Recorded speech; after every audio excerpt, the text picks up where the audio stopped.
Welcome to Truth Uncompromised. I am your host, Rhonda. Join us every Thursday at 7 p.m. Eastern Time. Truth is peace. Truth is justice and freedom to love, live, and be.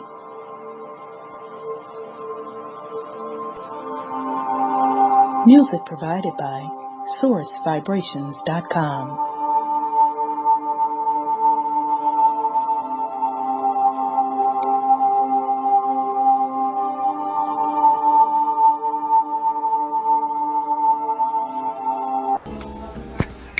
All right, family. Welcome to the Truth Uncompromised show. Tonight is Thursday, November 12th, and I am your host, Rhonda, and I hope Zahida is on. Sis, you there? Uh-oh. I know she was there. Can you hear me? I can hear you now. Greetings, beloved. Okay, am I getting an echo with me? Okay, I thought I was, but we're not now. How are you, sis? I'm wonderful, wonderful. How about yourself?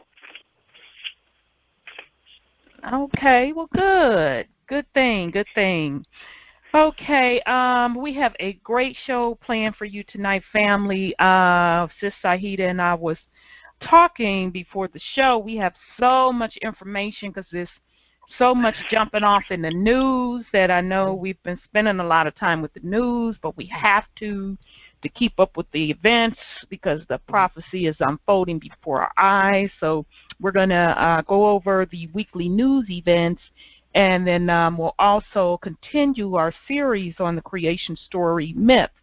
We are on part 8, so we are 8 weeks in, family. And we'll continue the discussion using the Terra Papers, Dr. York's El Holy Tablets, the Book of Enoch, the Book of Enki.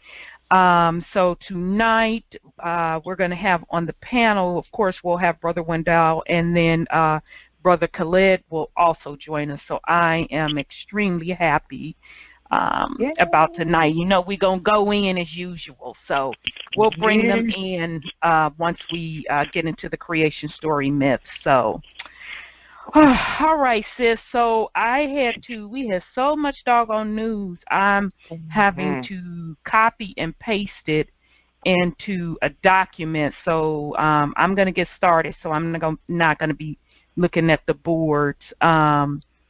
So just give a watch out on the boards for me. Okay. Sister Divinity, I know. It was so much that went on. Sister Divinity was the first one I saw to post this. Now, I know y'all have seen this by now where over L.A., that there was people calling in a frenzy saying that they thought they saw a UFO. It was this light. So, you know, of course, our alternative news sites started, you know, blowing up. And so they were basically saying that it was a thermonuclear missile launched near Los Angeles. And so I'm reading from Natural News, and this happened Sunday, November 8th is when they posted it. So according to Natural News, they're saying thermonuclear missile launch near Los Angeles is final sign of World War III on the precept U.S., China, and Russia all escalating covert attacks and run up to global war. And so when I saw the headlines, I about fell out. I'm like, didn't we know it? We've been telling y'all we've been in World War III for a few months now. So I'm just going to read some highlights from this. And again, this is Natural News, and it says a mysterious bright light in the sky has sent Californians into a panic, reports the BBC. Oh, the raggedy BBC reported it first. Videos posted online show a bright flare rising high before a wide, bright blue flash emerged in a cone shape. Many videos continue to track the light for several minutes. Last night, Californians immediately leapt to social media to propose their theories of the phenomenon, ranging from a nuclear missile attack to meteors. Law agencies and news media in San Diego were flooded with calls about 6 p.m. from people reporting everything from a flare to a comet to a nuclear bomb in the western sky, reports the San Diego Union Tribune. Just a day earlier, the FAA had issued flight restrictions for the Los Angeles International Airport, denying aircraft access to one of the most frequent approach paths for the international and domestic travel. Wow. So the article goes on to say that the official explanation by the U.S. Navy that it was just a test missile, and it was routine, and Natural News is basically saying that they flat out telling a bold-faced lie, because they're saying that the missile was fired from the USS Kentucky Navy ship. So, but exactly, I was like, you know, I had my lips perched to the side, like, yeah, whatever. But bottom line, family, let's refresh your memory.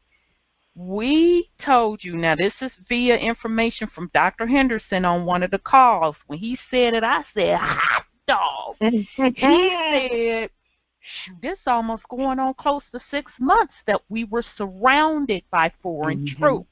I remember specifically him saying that China was on the West Coast.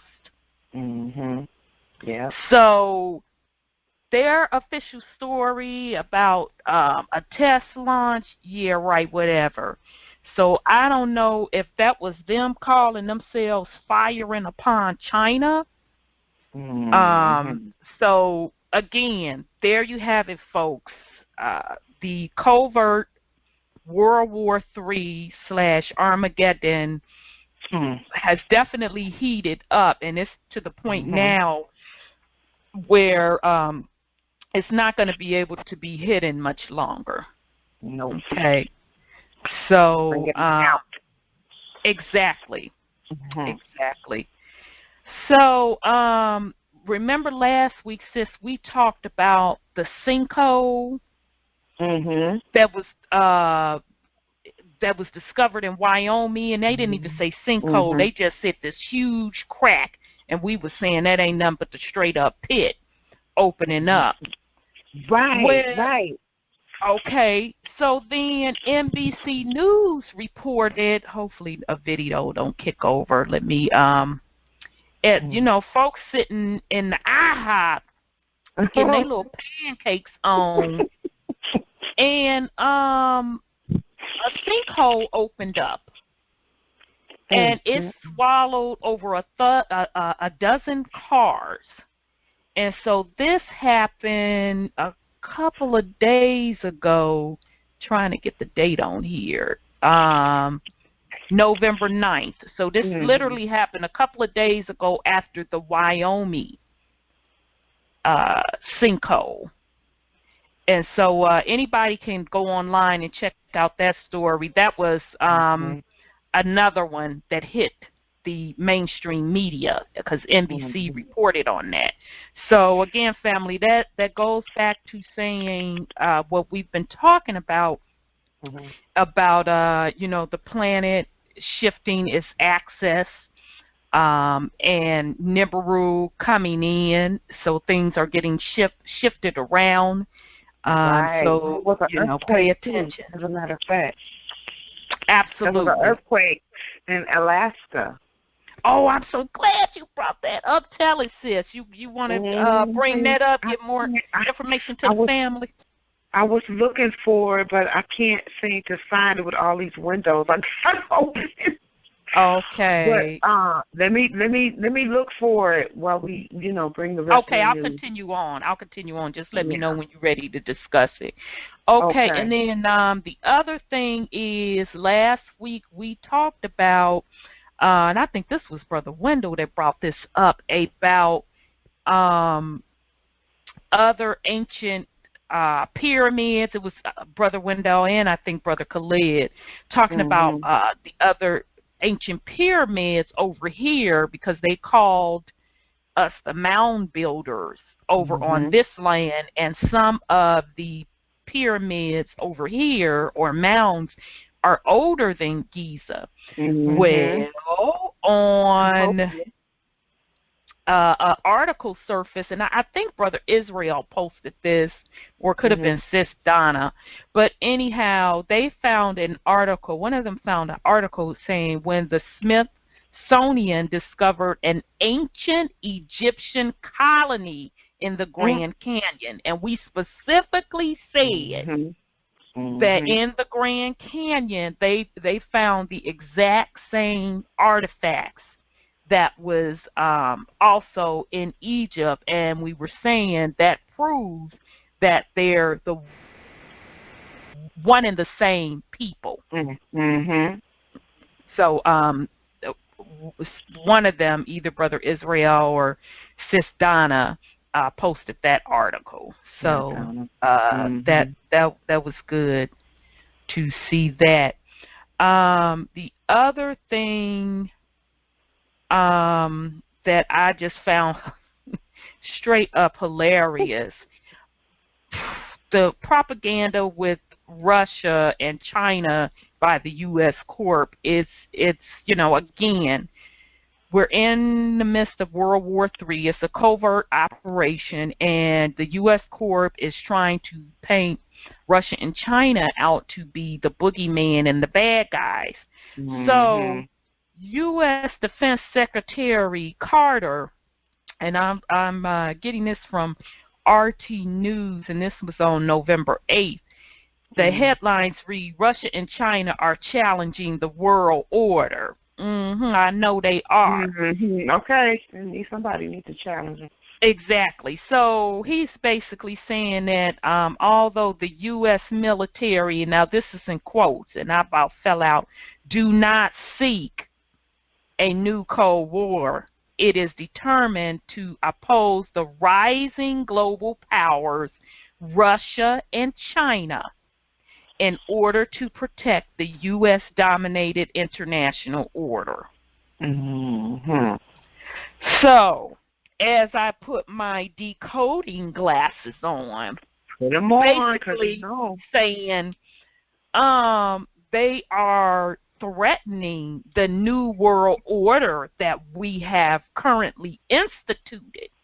And they are tearing down the U.S. dominated power across the planet. And we're going to do everything we can to stop that. Absolutely.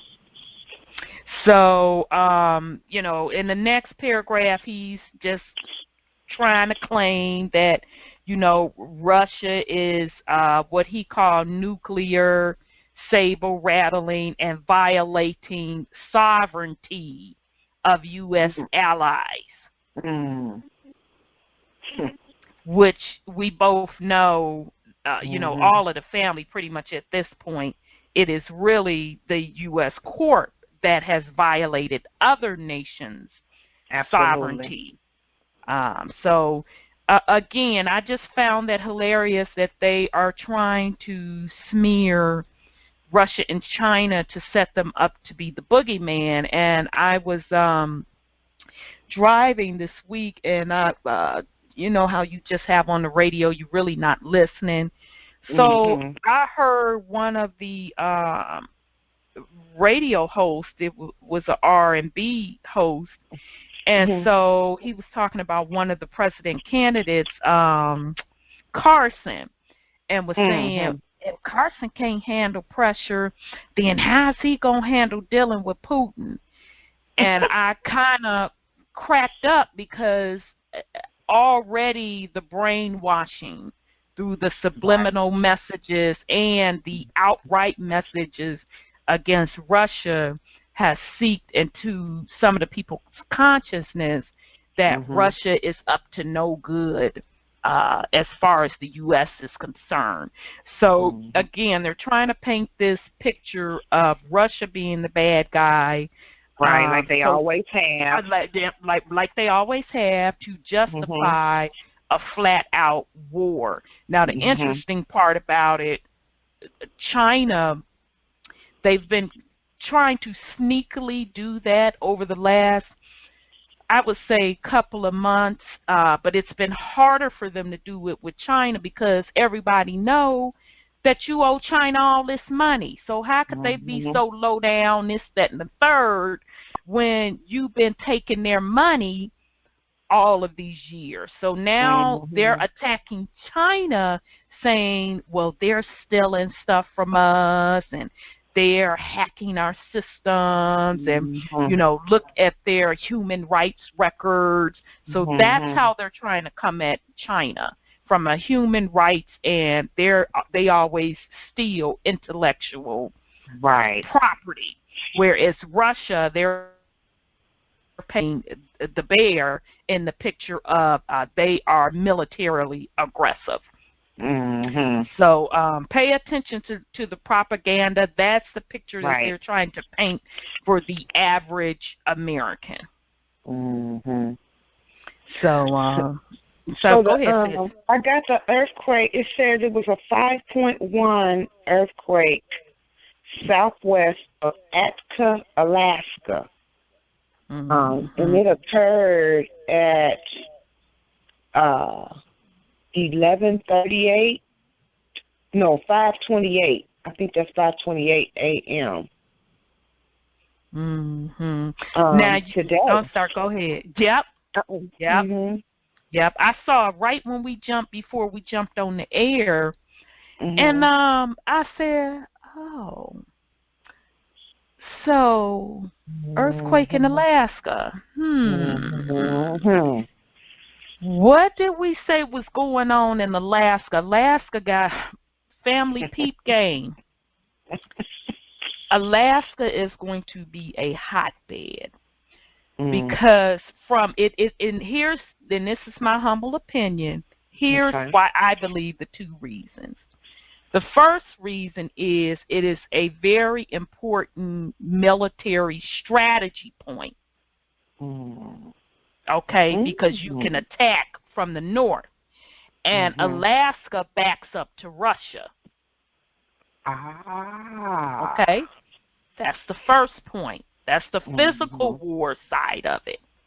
The spiritual war, remember we talked about Alaska, the inner earth concept, and how that area holds a lot of the keys to other beings being in inner earth. And I believe, and we're going to get into that tonight, there's a bunch of gateways.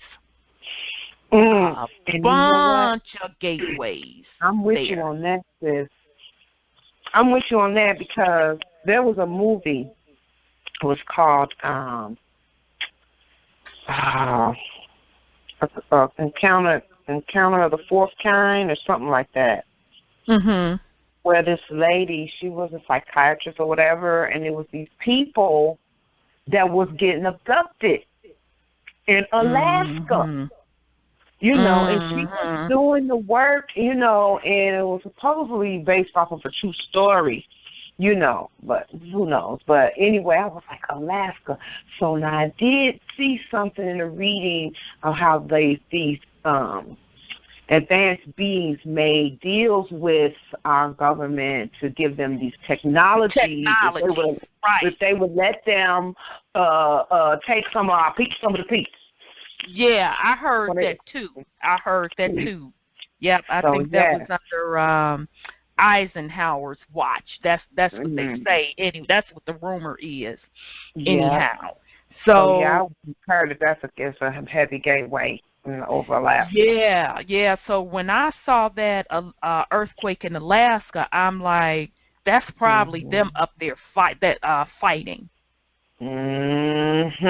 It's probably galactic of nature, and it's on and popping. So you know, those gateways, you got the galactic angels coming through there, kicking butt and probably shutting them down and preventing others from going in and out.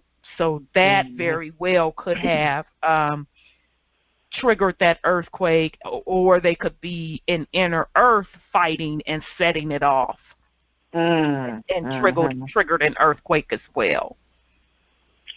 So yeah. So that's what I think with that Alaska thing. But pay attention, because remember, China was just had they warships there, and Press O was like, I don't know why they there, and the Pentagon had to come out and admit, I don't know why they there. I'm like, bull s, you know exactly why they there. Exactly. And you know what time it is. Stop playing. Yes. Yeah, so pay attention to that, family. The other thing that I saw that we had just talked about when we talked about under the Giza pyramids, how there are chambers under there.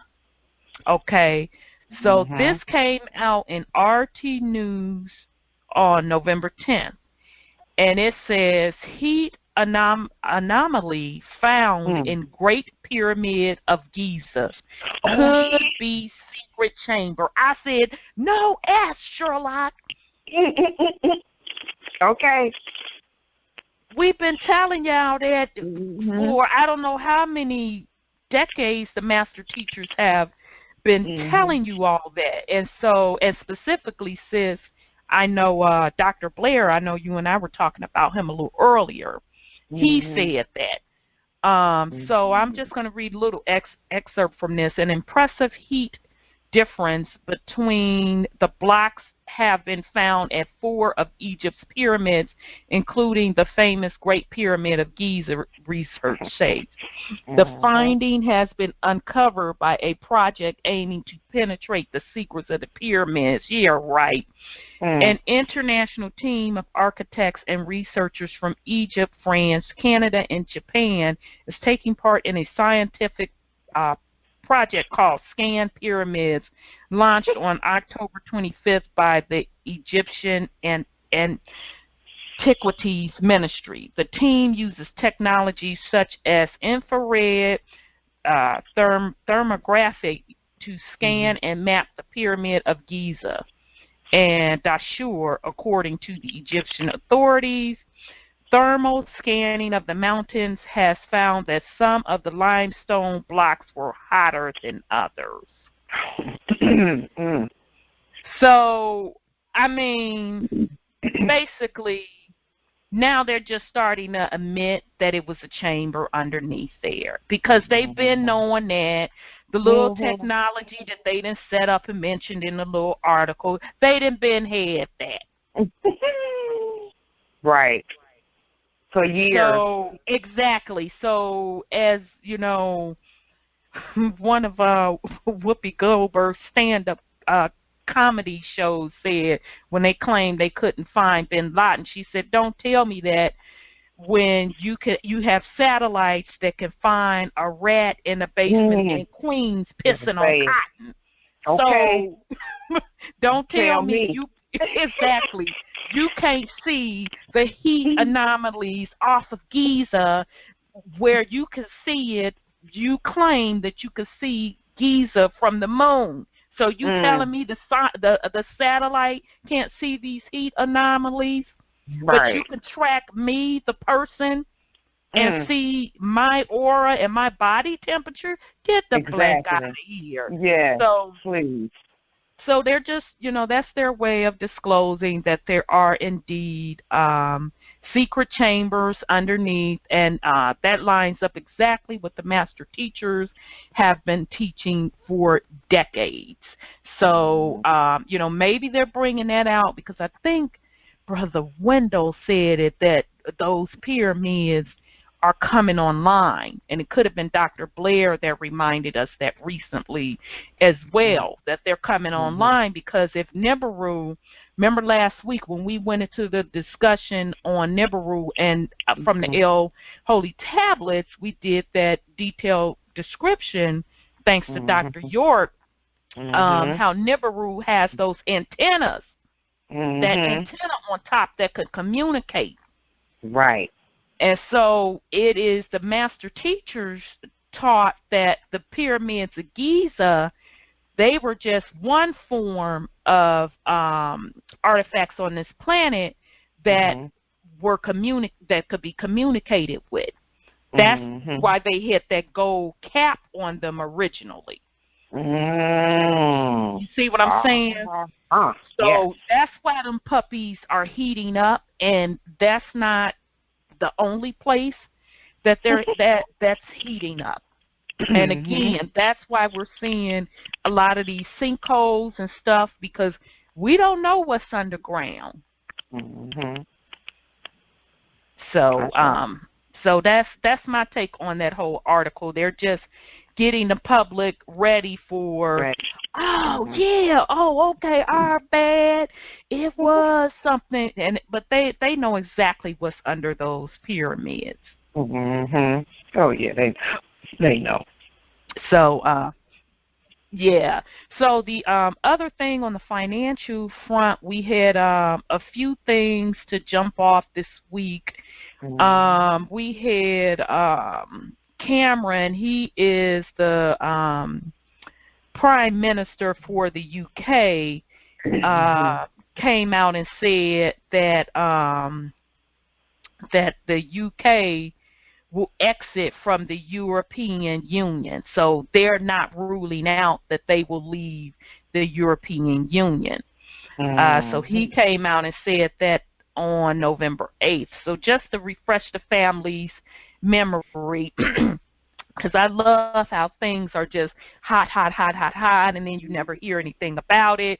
The European Union, if we all remember, that is where a bunch of nations got together and they were helping, they were supposed to be loaning each other money and helping each other out, this, that, and the third. And that, remember when Greece got in all that trouble because Greece couldn't pay back the little money to the European Union, and they defaulted, this, that, and the third, and the European Union said, you got to pay up because you're destroying, you're going to destroy the entire European Union, which makes up all of these nations from Europe.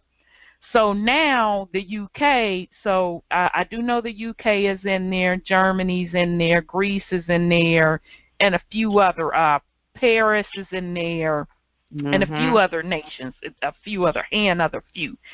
So, you know, now they basically, Greece fought it to the end, and so supposedly they gave Greece some other renegotiated package deal. So now Cameron's going to come out and say that the UK is threatening to leave it. If demands will be listed in a letter addressed to the European Council President. European leaders have asked for the letter to kick off the negotiations with senior representatives ahead of the promised UK referendum on EU membership sometime in the end of 2017. So according to him, their demands are restriction in work benefits to EU migrants for 4 years, improving protection for non-Eurozone countries, so Eurozone countries could not outvote them. So I'm not going to read the list of demands because it's basically bull crap, family. They're setting themselves up so when they're forced to admit they don't have no financial system, they don't have no money, they could come up with some type of excuse.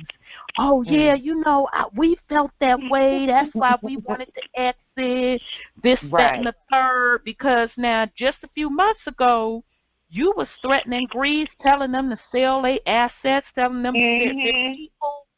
We don't give a damn whether you have X, Y, Z, but now you ready to walk away. Yeah, okay then. Right. Okay. Miss me with that one too. Did you say Germany too, sister? Yes, because Germany, Merkel, and I know you got some information on her. I do. Merkel was the main one gangstified, you know, doing the crip walk to the podium. But she got hurt. Did she get hurt?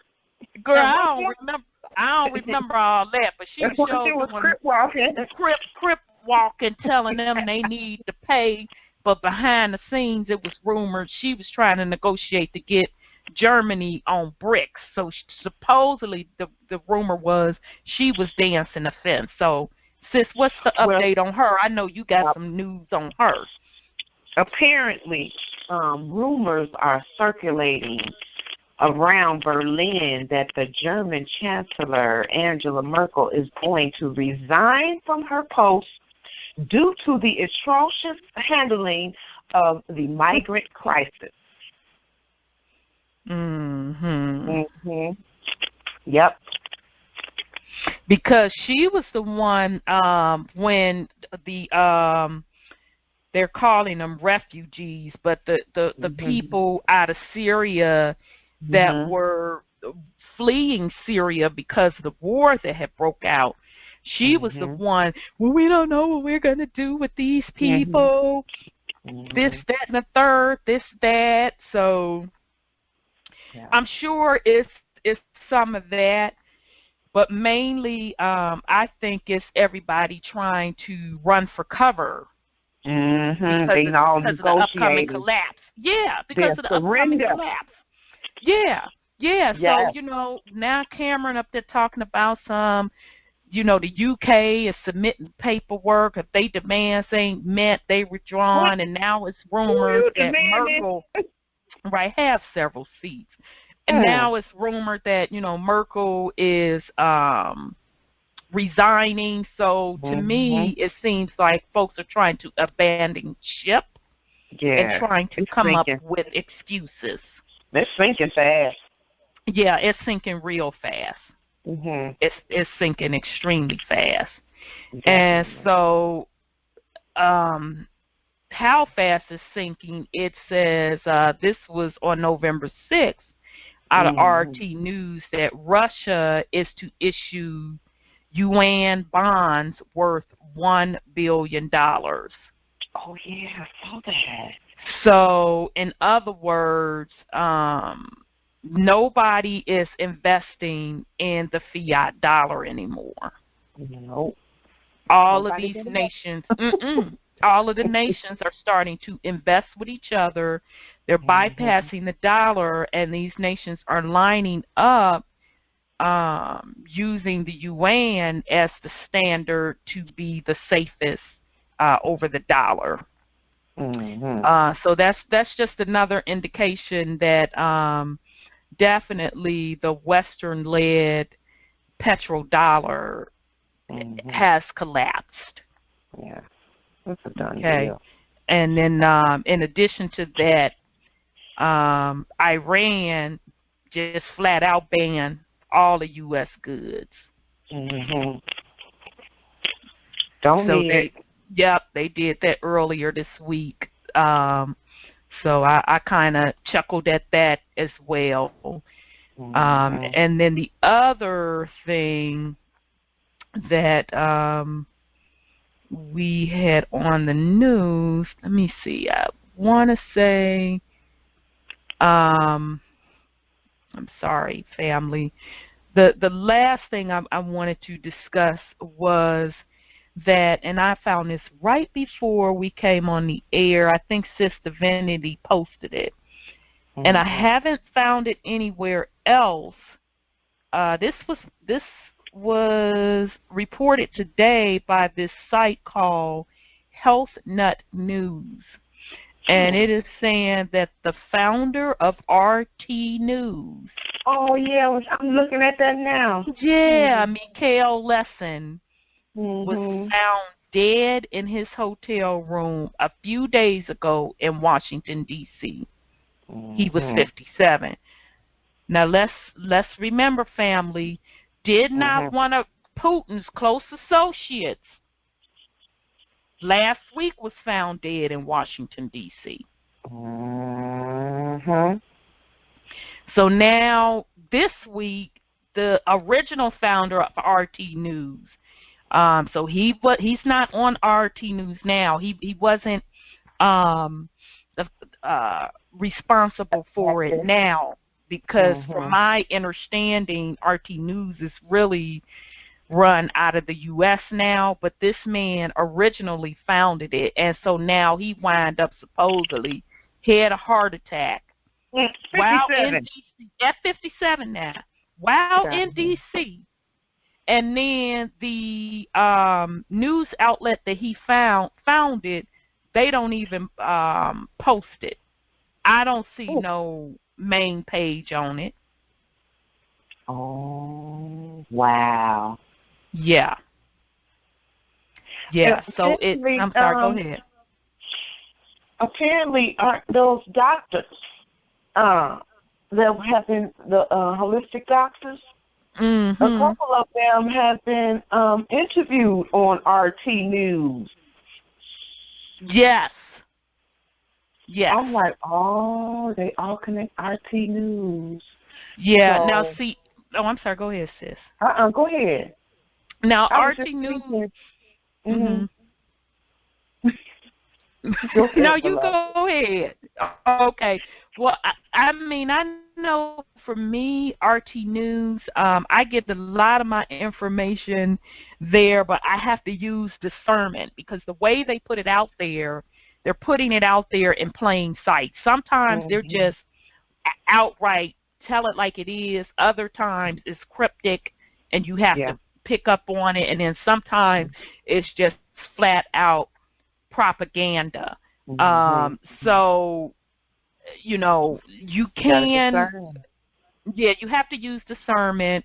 Their documentaries are excellent, and it is a great source to have for alternative news to know what's going on around the world. So I don't know, you know, what happened, you know, why the founder left and sold it and all of that. But I find it very strange that he wind up supposedly having a heart attack in D.C. 1 week after Putin's close associate was executed. So I personally find that no coincidence, and it just again proves that it is a covert war going on. Yep. Absolutely. Okay. Dirty war. I know, real dirty. So, well, okay, we're going to stop there, because I know we got to get into the creation story myth. So I am going to bring on Brother Wendell and Brother Khalid. So, okay, I know. Let me see, Brother Wendell, is that you? Okay, you know this is sad. I can't remember no numbers. You see him, sis? I think I see him.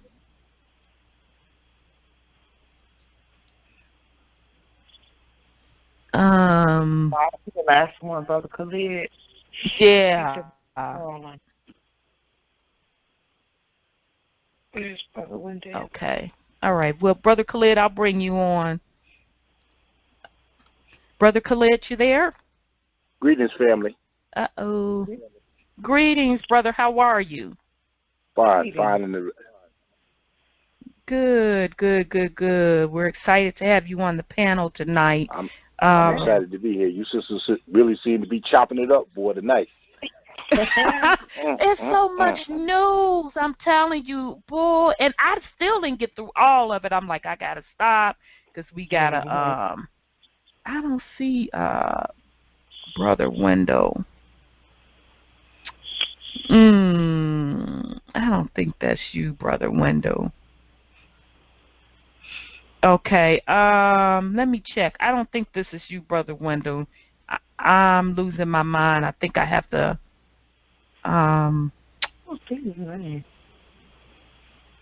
let me see. Brother Wendell, I'm gonna open up this line 678, and just forgive me if this isn't you.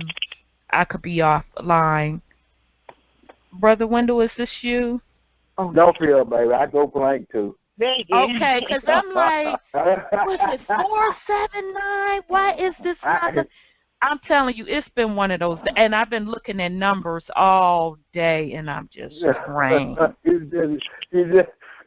You so full, you just start puking. Yeah, I tell you, I'm like, that don't look like his number. Man, how are you this evening?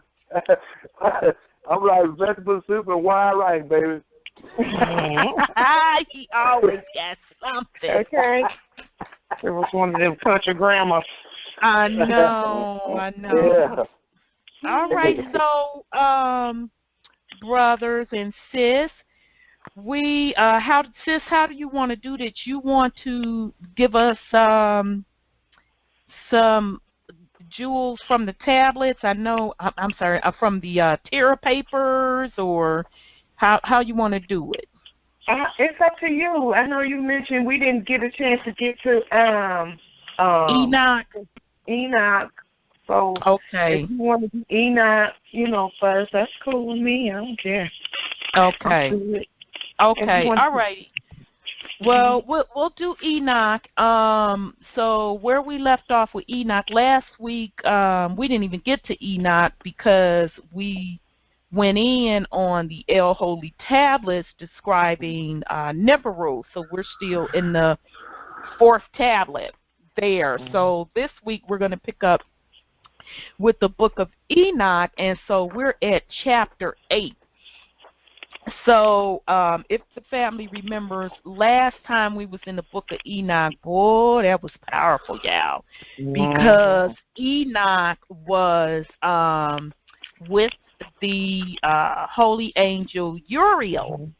And so he was traveling, and Uriel took him above the planet. And he was looking down at the planet, and he described in very, very detail the structure of the planet. It was really, really deep. So this week, he is still, and we're in chapter 8, and the title of the chapter is The Angels Who Keep Watch. And so Enoch, he's still with the Watchers.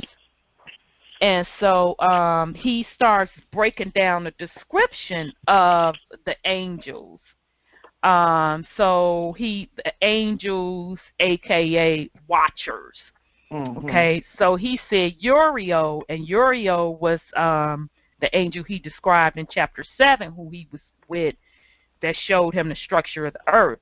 So he's saying that Uriel is a holy angel, and he is the spirit of men.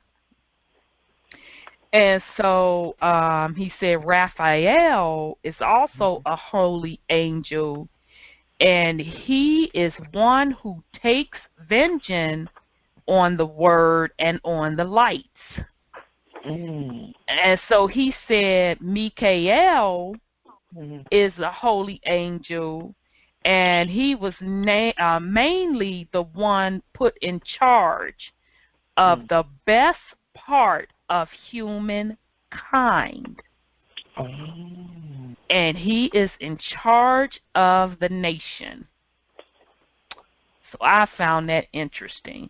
And I'm like, that's probably why a bunch of people name their children Michael also. That's real interesting.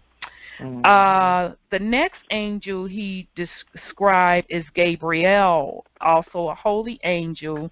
And this one tripped me out, y'all. I did not know this. Okay, so Gabriel is in charge of the serpents and the garden and the cherubs. Okay, so we gonna get into that, but I made a note here because soon as I heard cherubs, I said, doggone it, them cherubs guard the garden. Remember, they were guarding the Garden of Eden. And I remember a sister telling me, if you gonna call on something to guard you, you call on a cherub, because they don't play. They will tear somebody up.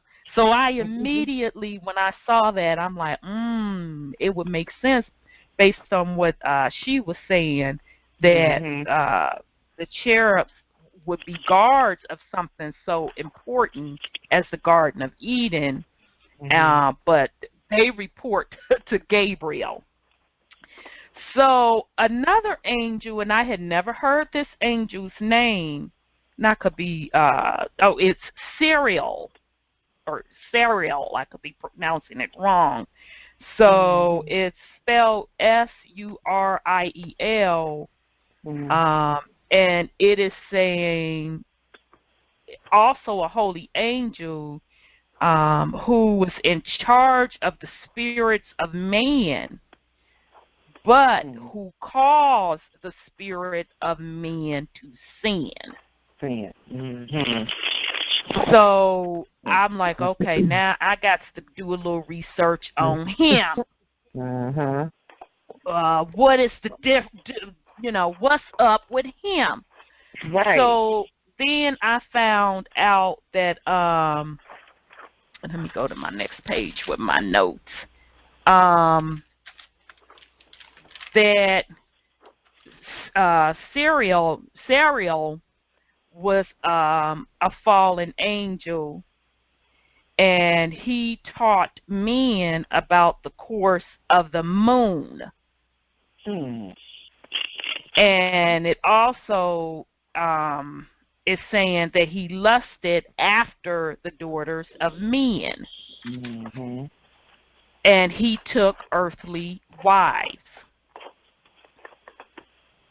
And so, according to other mythology, it is saying that Serial is sometimes identified with Metatron. Okay, and so Metatron, anybody, and I know the men know this, that follow all of those action stories. Metatron and all them, don't they come from the moon? From my understanding, if I remember the movies right, Metatron and them come from the moon. So according to the Transformers? Yeah, they come from the moon, the dark side of the moon. So that's what he's associated with, that as well. And so I found it interesting that he's one of the fallen angels, and he took wives, and I thought it was interesting, since he's associated with the moon, you know, that women's menstrual cycle is synced to the moon. And it is said by some of the master teachers that women's cycle, you know what, I think, Brother Wendell, I'm getting a lot of feedback on your phone. Can you mute yourself? I'll smack it. I'm sorry. Okay, so you want me to mute you, or you going to mute yourself? Mute me, baby. Okay. I know I be hearing him stirring and eating. I listened to a playback. I'm like, is he in there fixing him some croquettes? I swear on the playback, I heard some stirring. I'm like, no, he ain't in there fixing him some food during the show. Exactly. I fell out laughing. I'm like, and I'm always starving when we get off the air. But anyhow, so I found it interesting that he was associated with the moon, and he took earthly wives, and how women's cycle is synced to the moon. Okay, on that 28-day cycle. So it also is saying that he was at the Garden of Eden during the time of the Adam and Eve explosion. Okay. So then I also found information saying that he was dispatched by Father Yah to tell Jacob about the ladder of Jacob. So, and anybody familiar with the ladder of Jacob, that just basically means DNA. That's all Jacob's ladder means. It's telling you what the genealogy is from a cellular level, DNA, RNA. Right. Okay. And then the other information that I found out about him that that they associate him as the angel of death. And now I don't know if this is true. Other translations say they associate him as they also call him Azrael. But so at first I thought it was as Azazel, but it wasn't him. Azazel is the goat, but his other name that they associate with him is called Azrael. But it still says that he was, one of the fallen ones who lust after the daughters of men. Okay. So now that was the little story on him. I had never heard of him before as one of the archangels, but apparently he was clowning, so that's the story on him. Okay. So Enoch basically in chapter 8, he goes in again, details to describe the fiery pit and the cursed ones being condemned. Okay, and so then he goes on to describe how he was somewhere looking out west in the earth, and he saw a large high mountain and a hard rock, and it was smooth and dark to look at him.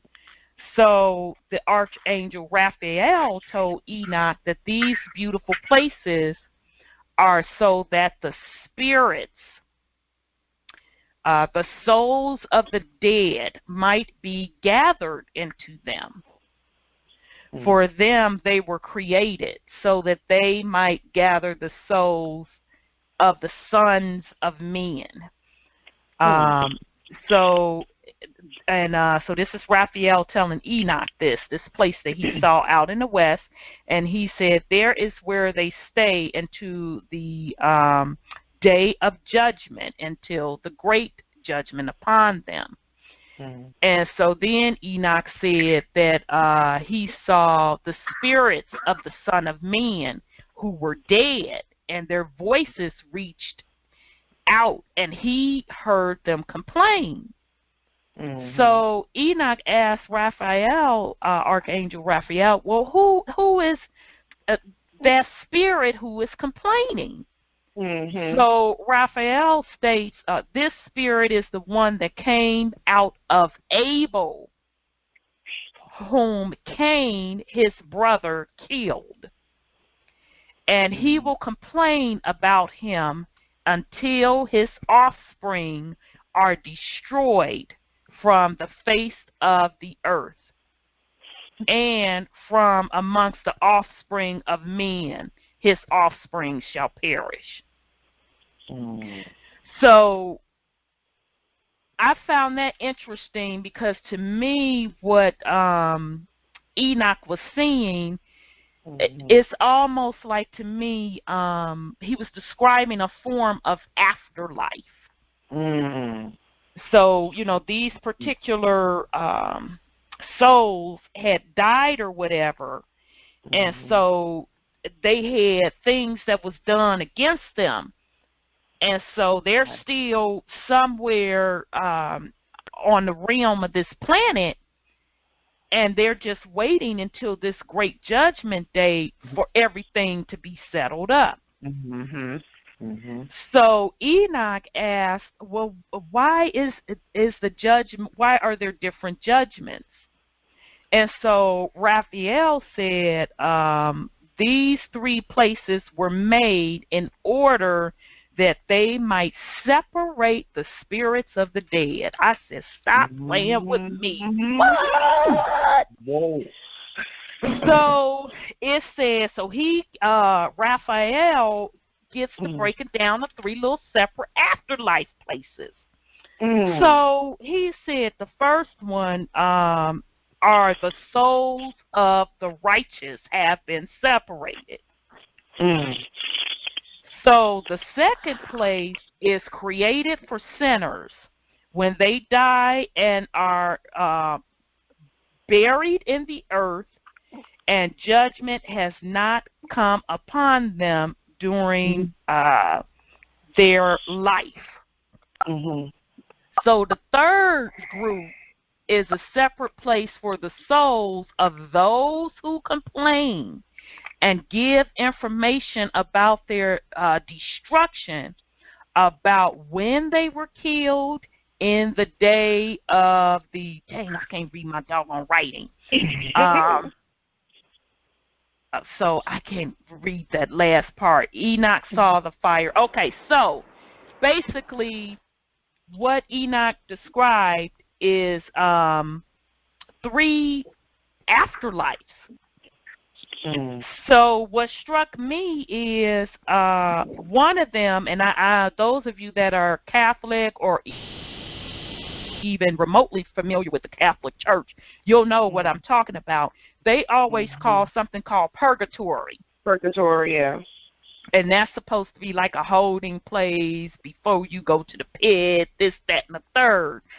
So the way the Book of Enoch explains it is the first place, first of all, the righteous is separated from all of that bull mess. They're not even mingled in with the sinners who are sitting there waiting for their judgment to be upon them. And then you got the other group who had complaints because they were either murdered or something went on the way they got their physical life taken away from them. So they're sitting waiting to the time of judgment as well. And so Enoch said that he saw all of this in the west. He was looking west. So he's still up with the watchers looking down at the planet system, and he saw all of this going on out in the western part. And the way he describes it, he said he saw fires of heaven from the west. So to me, that goes back to another gateway. He was looking at a gateway, and obvious, whatever this dimension was, is where he saw these three distinct places. So I'm going to pause right there. Brother Wendell, I'll open you back up. Okay, so I'll pause and see if anybody want to put something on that before we move on. Okay. Some of that stuff that you just mentioned. It's very similar to some of the stuff that I've been reading in the Seventh Tablet. Okay, you want to share?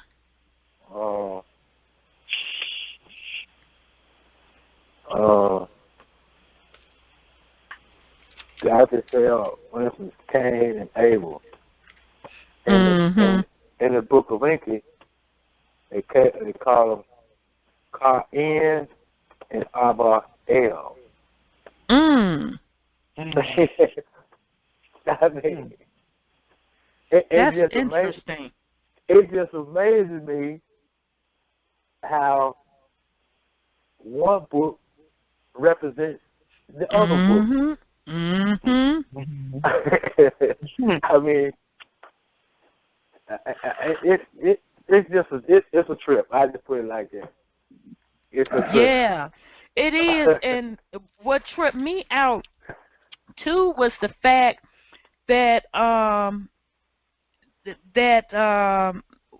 brother that was killed was still, in this realm, and you can hear him still complaining about that. Yeah. Yeah. So I found that off pretty deep, that in general there's 3 categories, and it kind of ties back to what remember Dr. Henderson was saying, in the time of judgment all will rise. Yeah. It makes perfect sense. Also, that also sounds like I forget the exact scripture, but there's an account in the book where the slaves were asking Yah, when will we be avenged?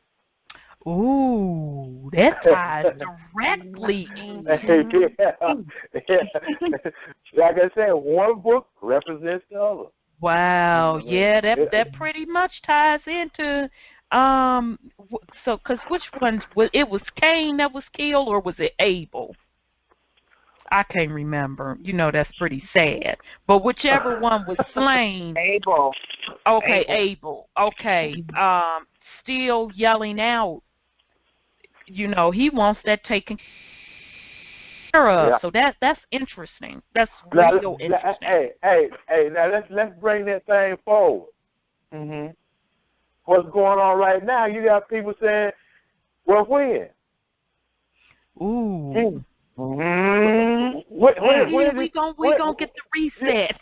Yeah, when is this process gonna be finished? You know what I'm saying? True. It's a process. It's unfolding. That's so true. That's but so. It's all connected. Absolutely. And Dr. Henderson's response is always, the Father has heard your, what does he say? He's heard your cry. That's what I thought.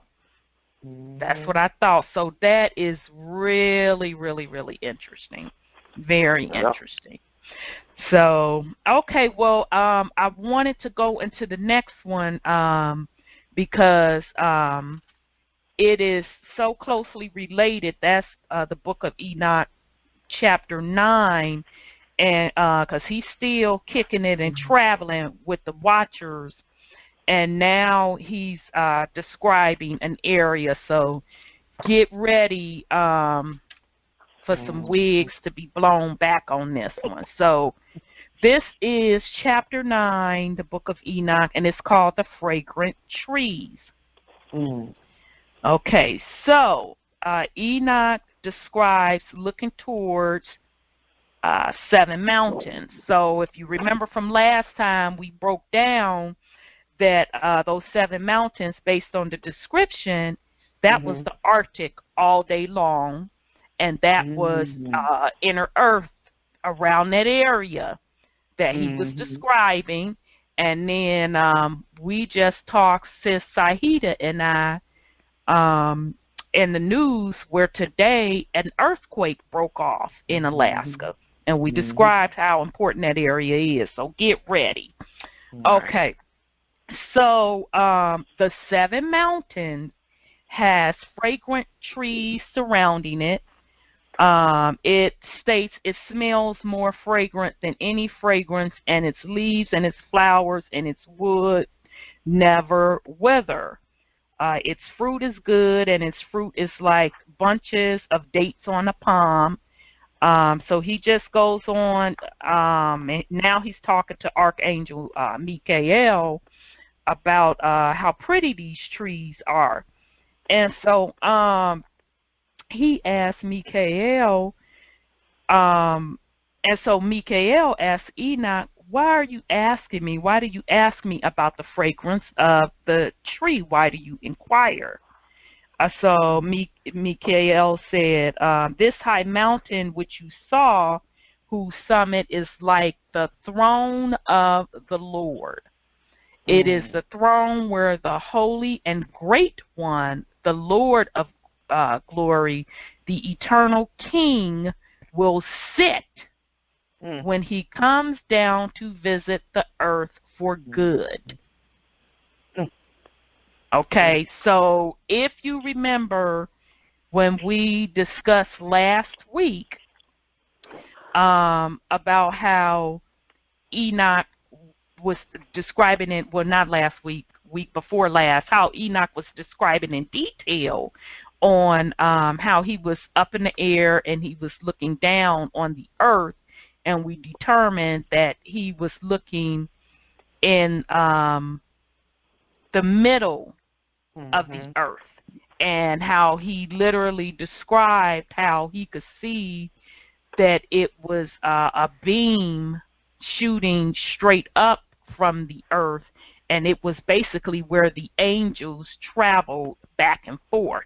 Okay, so now the way he's describing this, he's looking even deeper down into that gateway where the angels travel back and forth, which is in inner earth, and that's where he's describing these beautiful trees, and he smells this pretty fragrance. Okay, and so then now they're still talking about this tree. And so then Michael says, and then they will rejoice with joy and be glad in this holy place. They will each draw the fragrance of it, so meaning from this tree, into their bones, and they will live a long life on earth as your fathers lived. And in their days of sorrow and pain and toil and punishment will not touch them. So I'm going to stop right there. So remember again, Enoch up there, the angels are showing him this. So he's looking down, and he's looking again at this gateway coming out of the center of the earth. They're over the Arctic, in the middle, looking at this hole with this gateway coming up.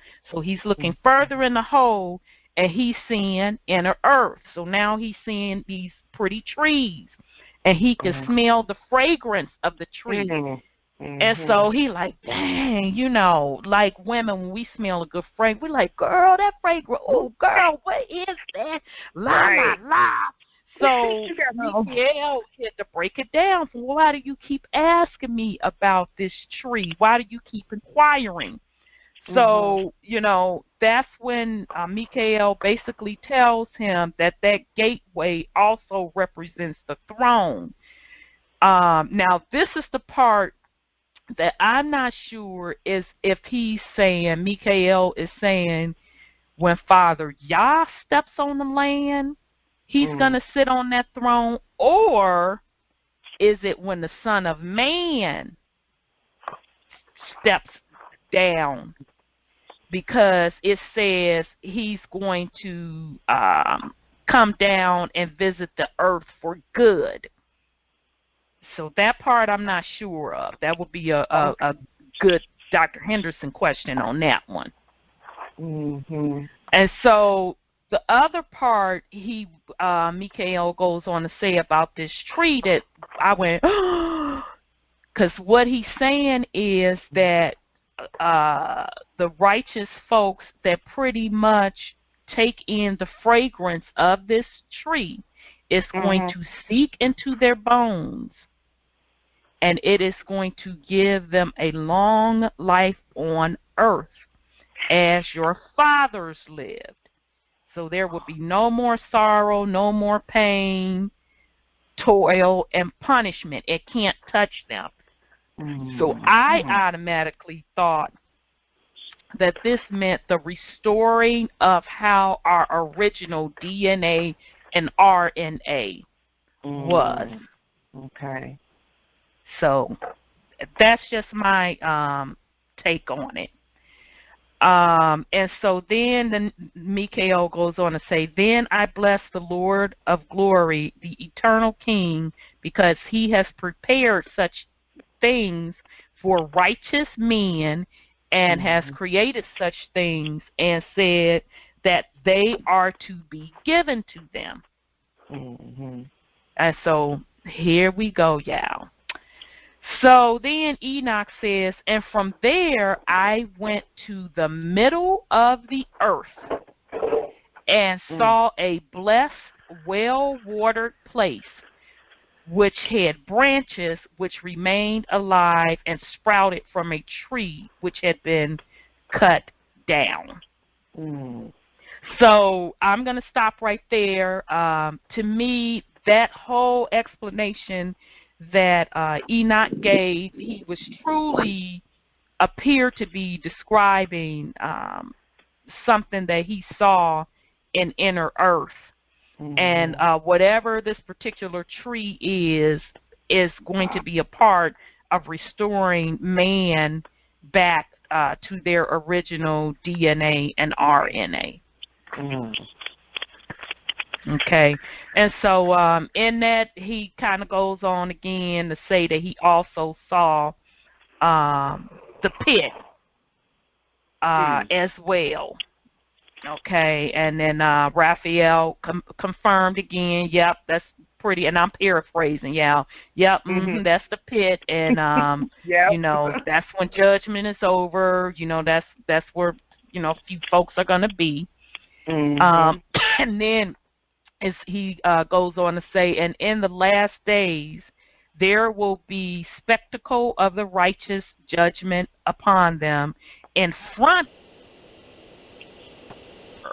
For here the merciful will bless the Lord, the eternal King. And in the last days of judgment on them, they will bless him on account of his mercy, according as he has assigned them their lot. So I found that interesting because it sounded like to me that they're saying the Son of Man, how he's going to issue out the judgment on the unrighteous, and that the righteous people are going to be in witness of this judgment taking place. Yeah, I can concur with that. Yeah, so I found that interesting as well. And so now, you know, so he went from the middle of the earth, so now he travels out east. And he said, and there, and this is Enoch, he said, and there I saw trees of judgment, especially vessels of the fragrance of incense and myrrh, and the trees were not alike. And above these, all above the mountains of the east, and not far away, I saw another place, valleys of water like that which does not fail. And I saw a beautiful tree, and its fragrance was like that of the mastic. And so then he goes on to say, and by the banks of the valley I saw the fragrant cinnamon, and beyond those valleys I came towards the east, and I saw another mountain on which there were trees, and there flowed out water, and there flowed out from it as it were a nectar whose name is styrac and galbium. Okay, so he left from the inner earth. So he was, you know, traveling on above, kicking it with Uriel and Michael and Raphael. So they broke down different things to him. So then, you know, they traveled over east. Okay, and so he's looking east now, and that's when he said he sees these other trees. So when he named the nectar off of these trees, the styrac and galbium, something said, look those up. Because if you look those up, you'll know where he was on this planet, where he was looking from above. I said, okay, I'm finna look. I said, I think I know where he was. I said, but I'm finna confirm. So I look up the definition of galbanium. It says, along with equal parts of stati, galbanium, and frankincense, was one of the components of consecrated karat, which is an incense, which appears in the Torah in the book of Exodus. And it was used in the Jerusalem Solomon temple. Okay, this formula, so the formula I just described with that galbanum in it, which Enoch smelled, this formula was to be incorporated as incense and was not to be duplicated for non-sacred use. So in other words, that galbanum that Enoch was smelling from some trees out in the west, that component was used, it is typically used in sacred incense, but that combination is only supposed to be used for sacred ceremonies. Okay, so then the second one, the styrax, I said, well, let me look up and see what the definition of styrax is. So styrax is used in incense in sacred ceremonies. And it's also said that it can be from the styrax tree, like the little gum part of it. Okay, and where is that found? Gonna blow y'all wig back. Where's this tree? The styrax tree found? Take a guess. Take a guess, panel. I'm going to say South America? Syria. Is it in Lebanon? It's in Syria. Syria. I'm way off. It's in Syria. It's in Syria. Iraq, Syria. That makes sense. Yeah, Syria. That's right over there in that area. Right over in that area. So again, so now he done just left Middle Earth. So he looking out to the east. He smelled this pretty tree, and so this tree is found in Syria. Wow. I'm like, okay. Okay.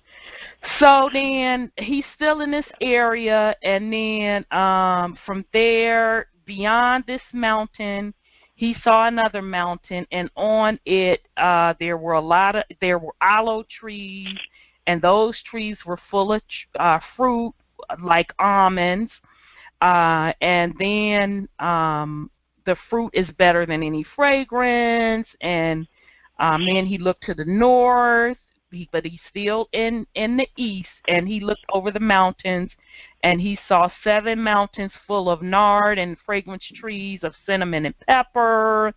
And then I went over the Red Sea, and I was far from it, and I went over to Angel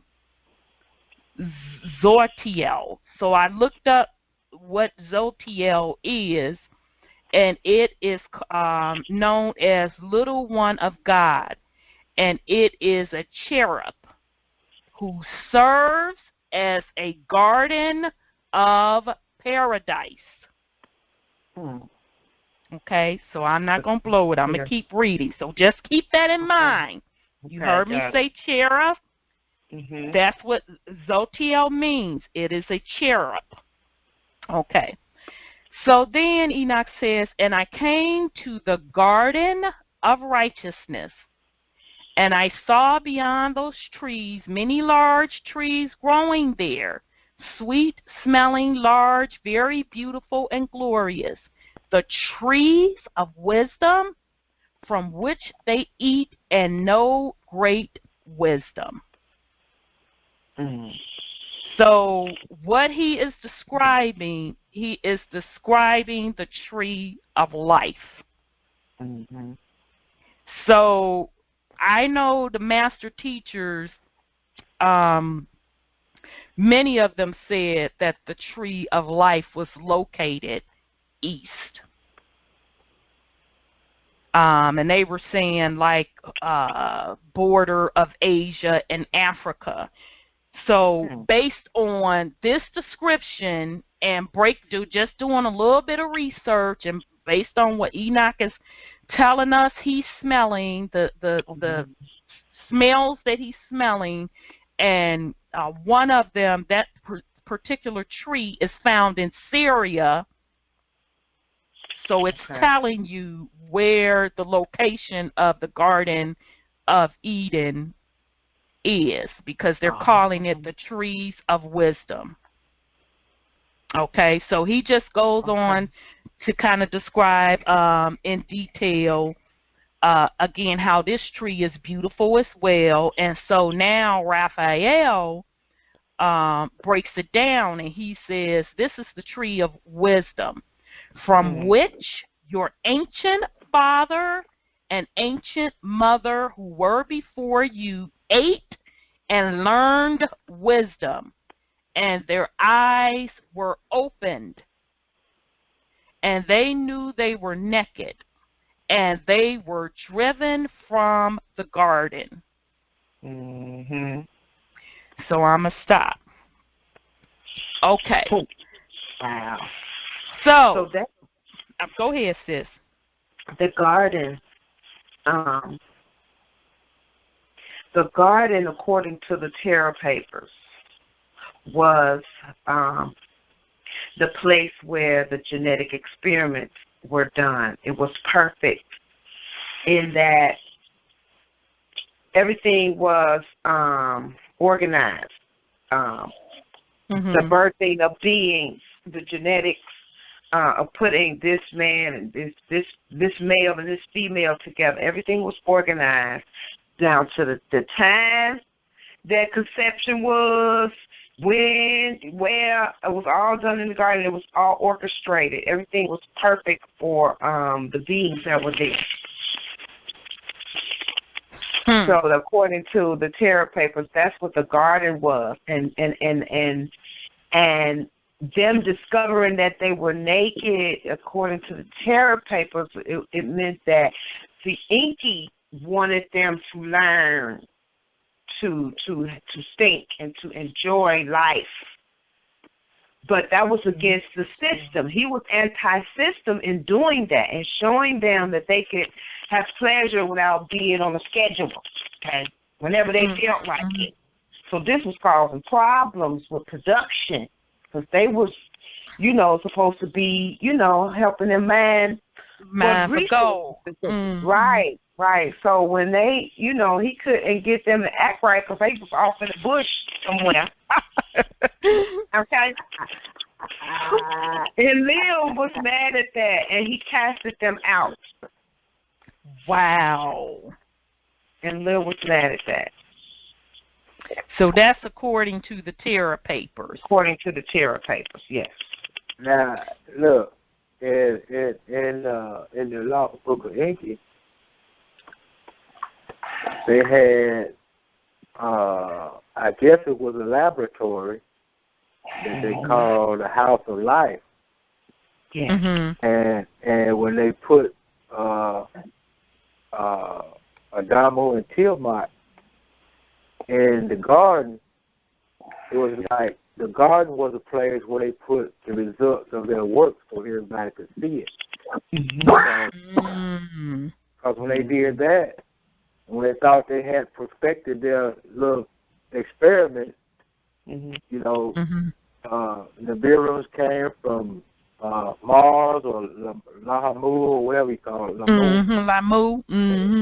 They came from there. People came from Nibiru. People came from other settlements that were on Earth to see what they had done. Now,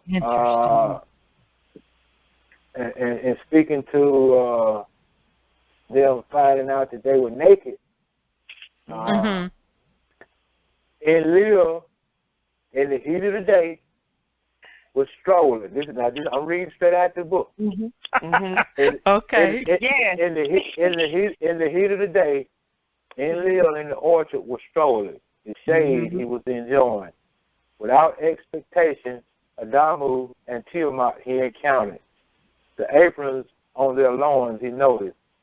What is the meaning of this in Lil Wonder? Enki, for explaining, he summoned. He's going to turn them on to something. Damn, what in the world going on? Get up here and tell me what you've been doing. Right. What? So you saying, and Leo was like la la la la la going through the garden, and he saw where Enki had switched up the system. Yeah. Wow. Yeah. But hold on. Don't that sound like in the book where y'all? Look it up. Where are you? Yeah. You know what I'm saying? Right. Why you hiding? These books are strikingly resembling very similar, because he not ask them, why you hiding, and they was like, because we naked. And who told you? Just like a parent. And who told Yo-Yo was naked? Right. Exactly. Thank you. Now, the buck. Wow. Now, I do want to mention this. Several times so far in the Lost Book of Enki, they have referred to the Creator as the Father of all beginning.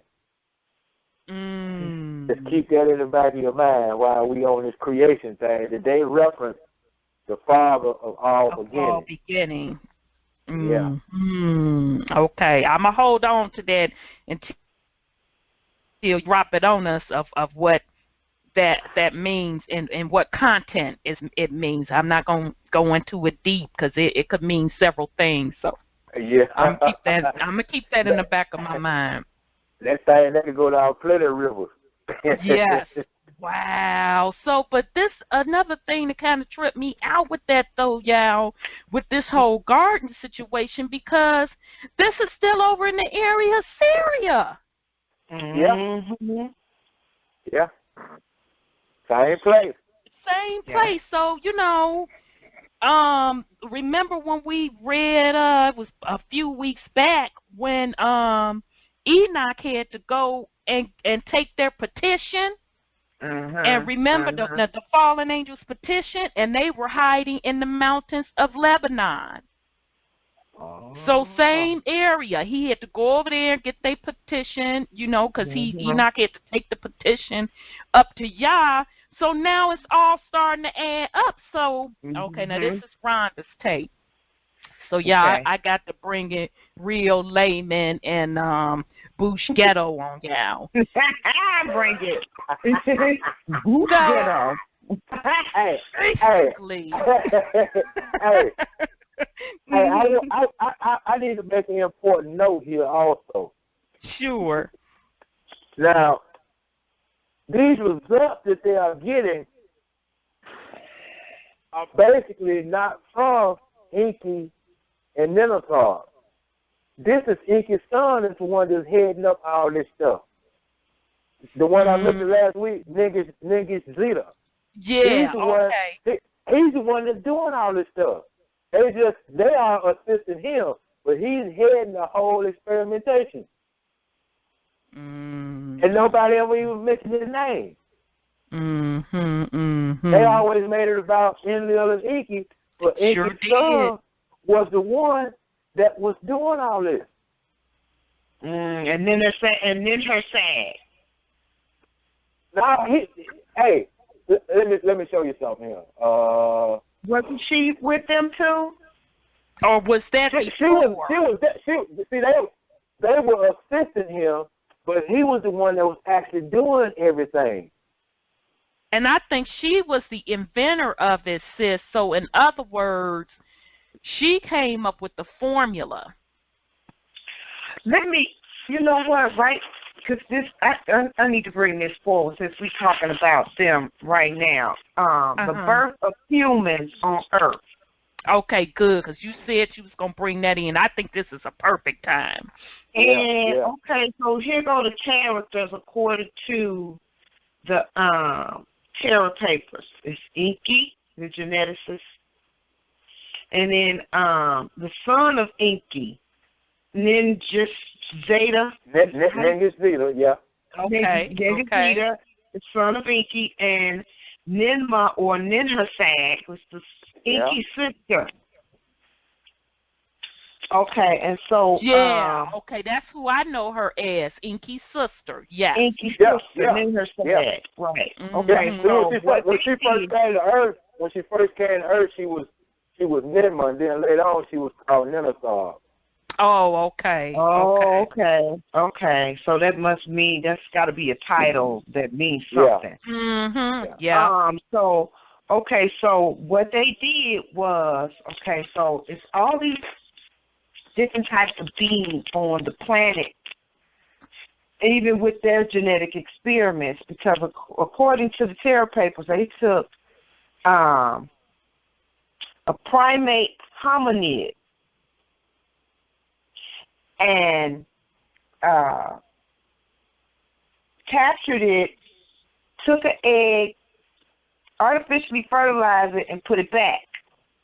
Yeah, I remember talking about that. The female primate, but it was unsuccessful. It didn't upgrade like they thought it would. Okay.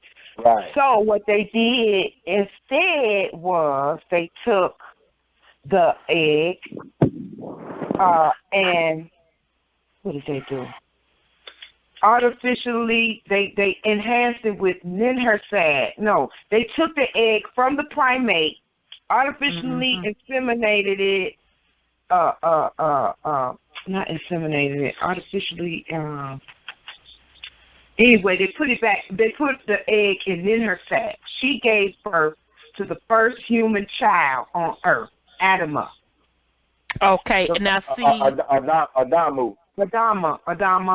Okay, Adama. Okay, and see, Dr. York says it happened on Mars. And so Enki's sister, the name is still the same, and I never pronounced that sister's name the same. She was the top geneticist scientist. So she was doing all that experimentation on Mars first until she got the right formula. And then they brought it down to the planet Earth. Oh, but because I've seen a picture of a primate, of what appears to be a primate on Mars. Okay, so the Terra Papers in the first. Go ahead, brother. Excuse me, sis. That's supposed to be. I had just was on the Friday call and I asked Doc about Lilith. Yes, and I wanted you to talk about that too, brother. I wanted you to bring that up. But before he goes, she did exist before Eve, but she's talking about is Mother Ninti. She's responsible for giving us the gift of melanin. Now, the so-called face on Mars is supposed to be that of Adam's real name was supposed to be was it Cadman? Cadman, yeah, right? Means remember. Cadman. And the Cadmanites were supposed to be like giants, one of the race of giants, of the 36 races of giants. Now, Eve supposedly was supposed to be a Trois. And the so-called Adamas was supposed to be like the Lulu Amilu, which is supposed to be the primitive workers, was supposed to be, what's the name? Now, the funny thing is, if you watch those series of, oh man, they were on TV. I mean, in the movies, they were supposed to be like the angels against the humans, and they were battling for the rights of Earth. Not Battlestar Galactica. No, Christopher Walken was in this series. I can see it, but I can't. I'm gonna look it up. And they were referring to us as talking monkeys.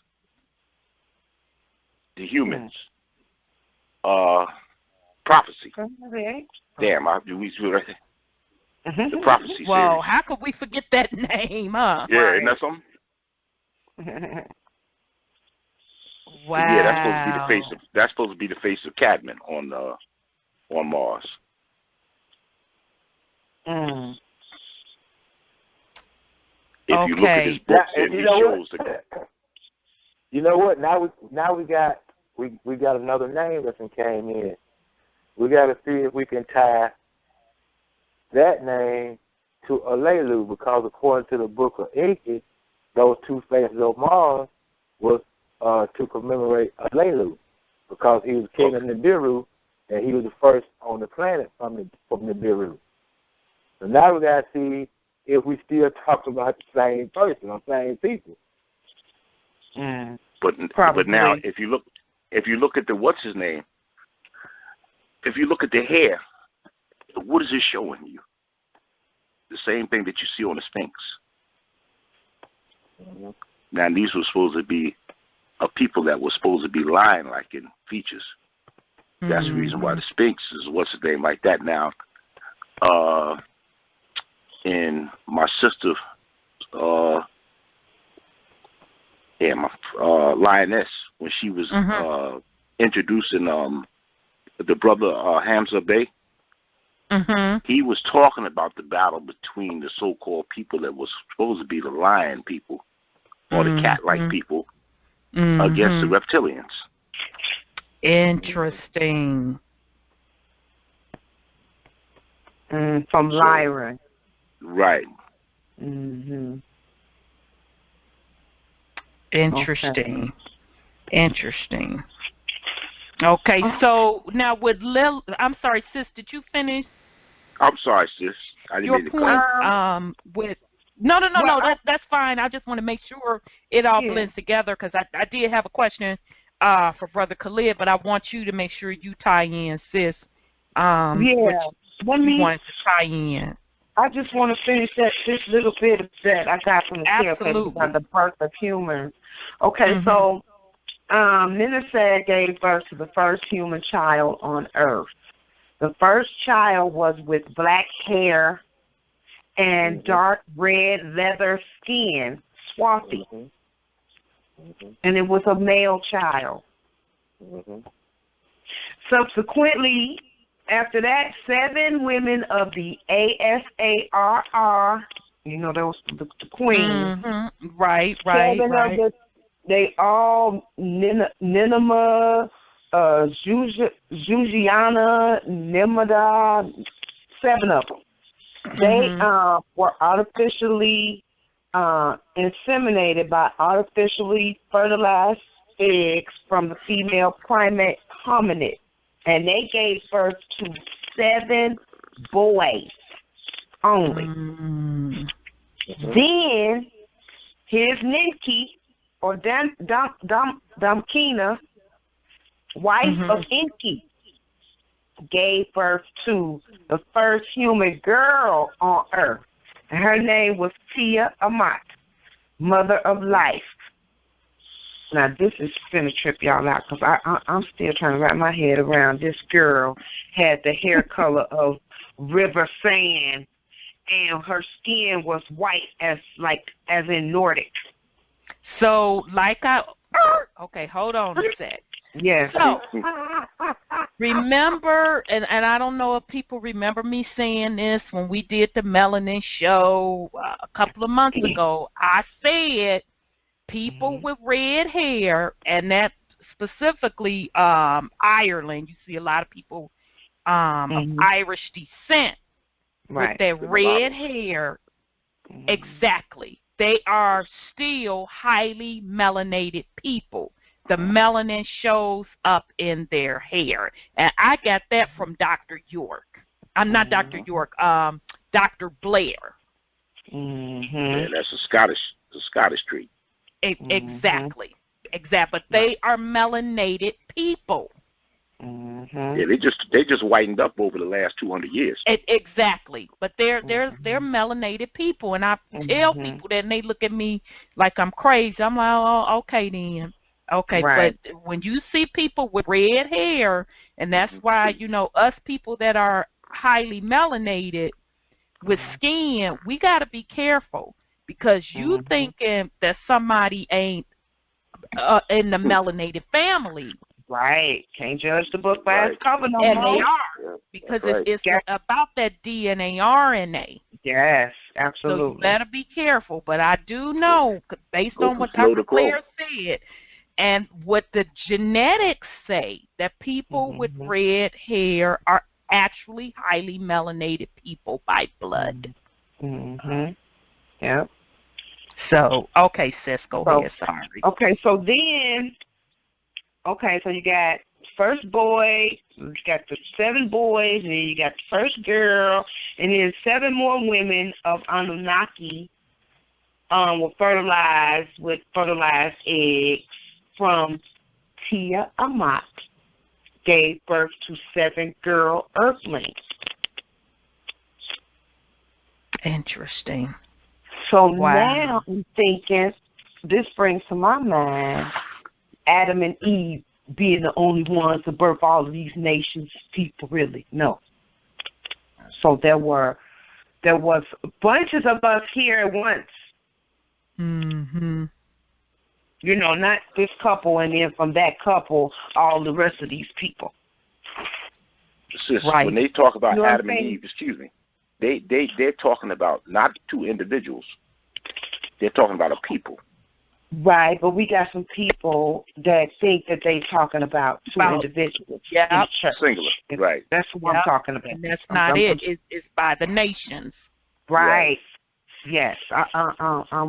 Yes. Just for those ones that's not aware that it's symbolic, which most of that book, the book is. It's symbology and allegory and, absolutely. You know. Yes, it is. So it's I'm sorry, go ahead, sis. I just wanted to get that out. That was very, very good point, sis, because again, you've heard Dr. Henderson say that, you know, that the Bible is history, it's genealogy, and I just heard him say this week, allegorically.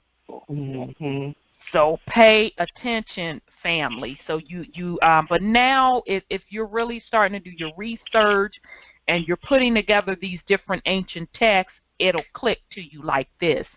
Oh, that really represents a nation. So, brother, I'm going to want you, but before you do that, I did want the family to miss a point you made. I looked up that series, The Prophecy, with Christopher Walken. That's something we need to check out, because the description of it says the angel Gabriel comes to earth to collect a soul which end the stalemated war in heaven. That's right. And only a evil soul he can find. Yep, and only a priest and a little girl can stop him. So I'm gonna check that out myself. That's one. That's one. Is that a movie? Yeah. Yeah, sis. We may have to. You, me, and Kale may have to chop that up pretty soon on our other show. There's three of the series of that movie. Okay. Prophecy. Okay. Yeah, we may have Walken to. is in all 3. Okay, and he always play in those type of movies, don't he? Yes, he does. He does. He got that look. Yeah, he do got that look, girl. So yeah, we're gonna have to chop that one up. I'm definitely gonna look at that. But brother, Brother Khalid, what I did want you to go through, because I know we talked about Lilith last week on the call, and I heard you get in the queue, and you asked Dr. Henderson about Lilith. So I he want confirmed that she did exist.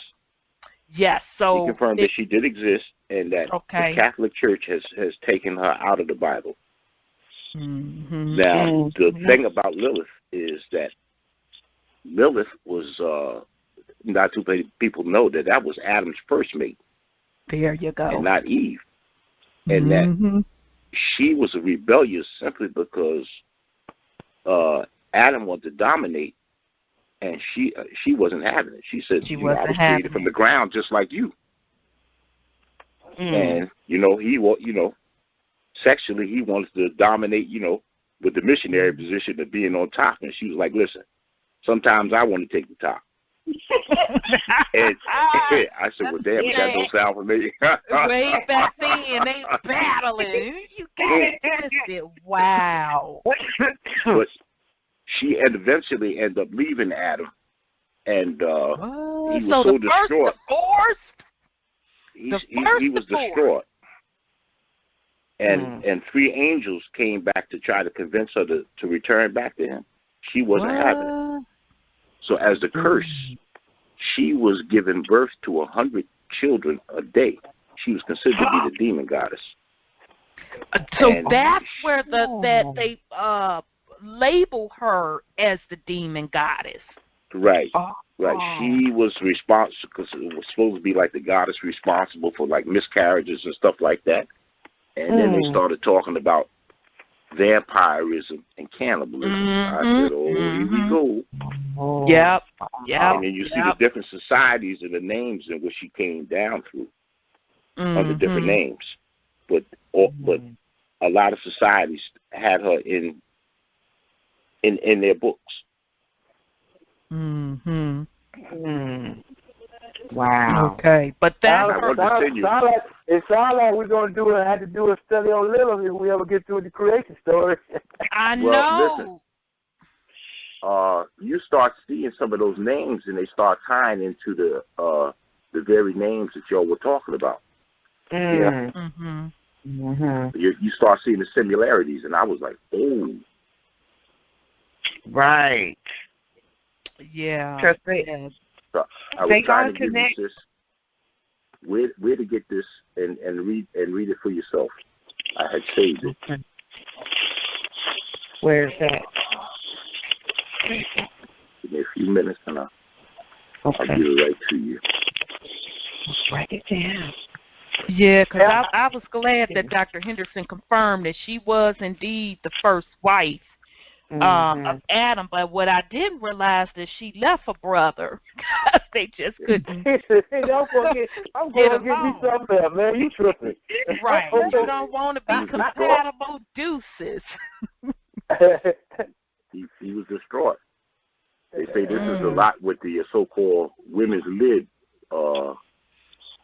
had basically used her as the symbol. Yeah, because you know that they have every year a huge women's musical fest called Lilith.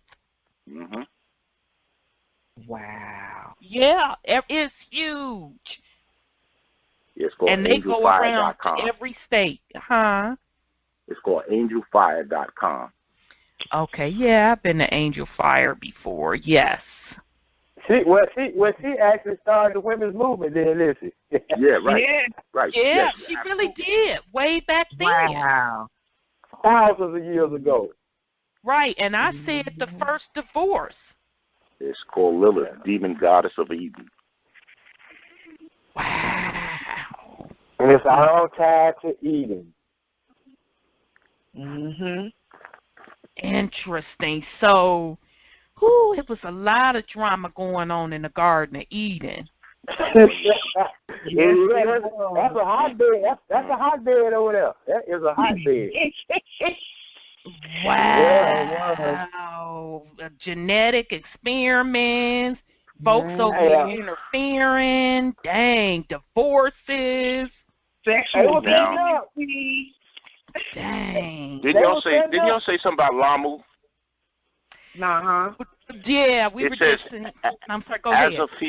As a female demon goddess, Lilith appeared to be closely related to Lamashtu, an evil female demon who was believed to kill children and eat the flesh and drink the blood of men.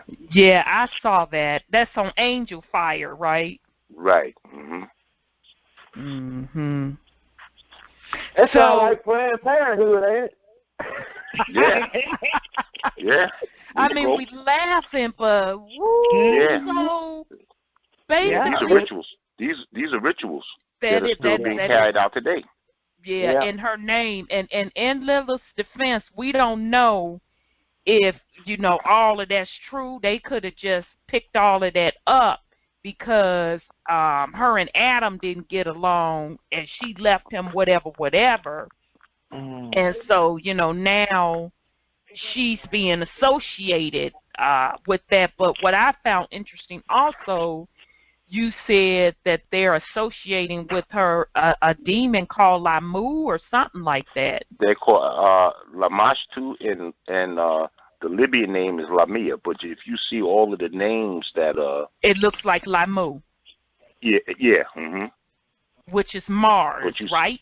Right, but you see the lamb. Did you see the lamb is the the prefix in a lot of these names? Interesting.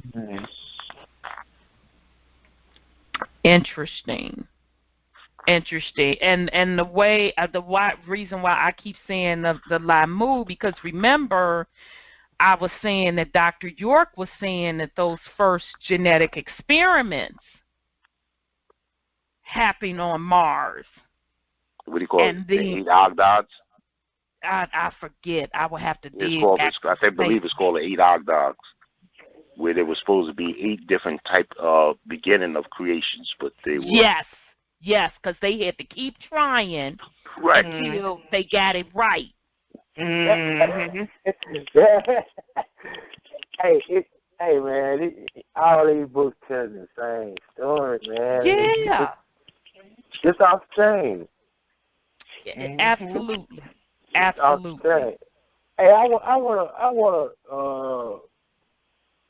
wanna read y'all something.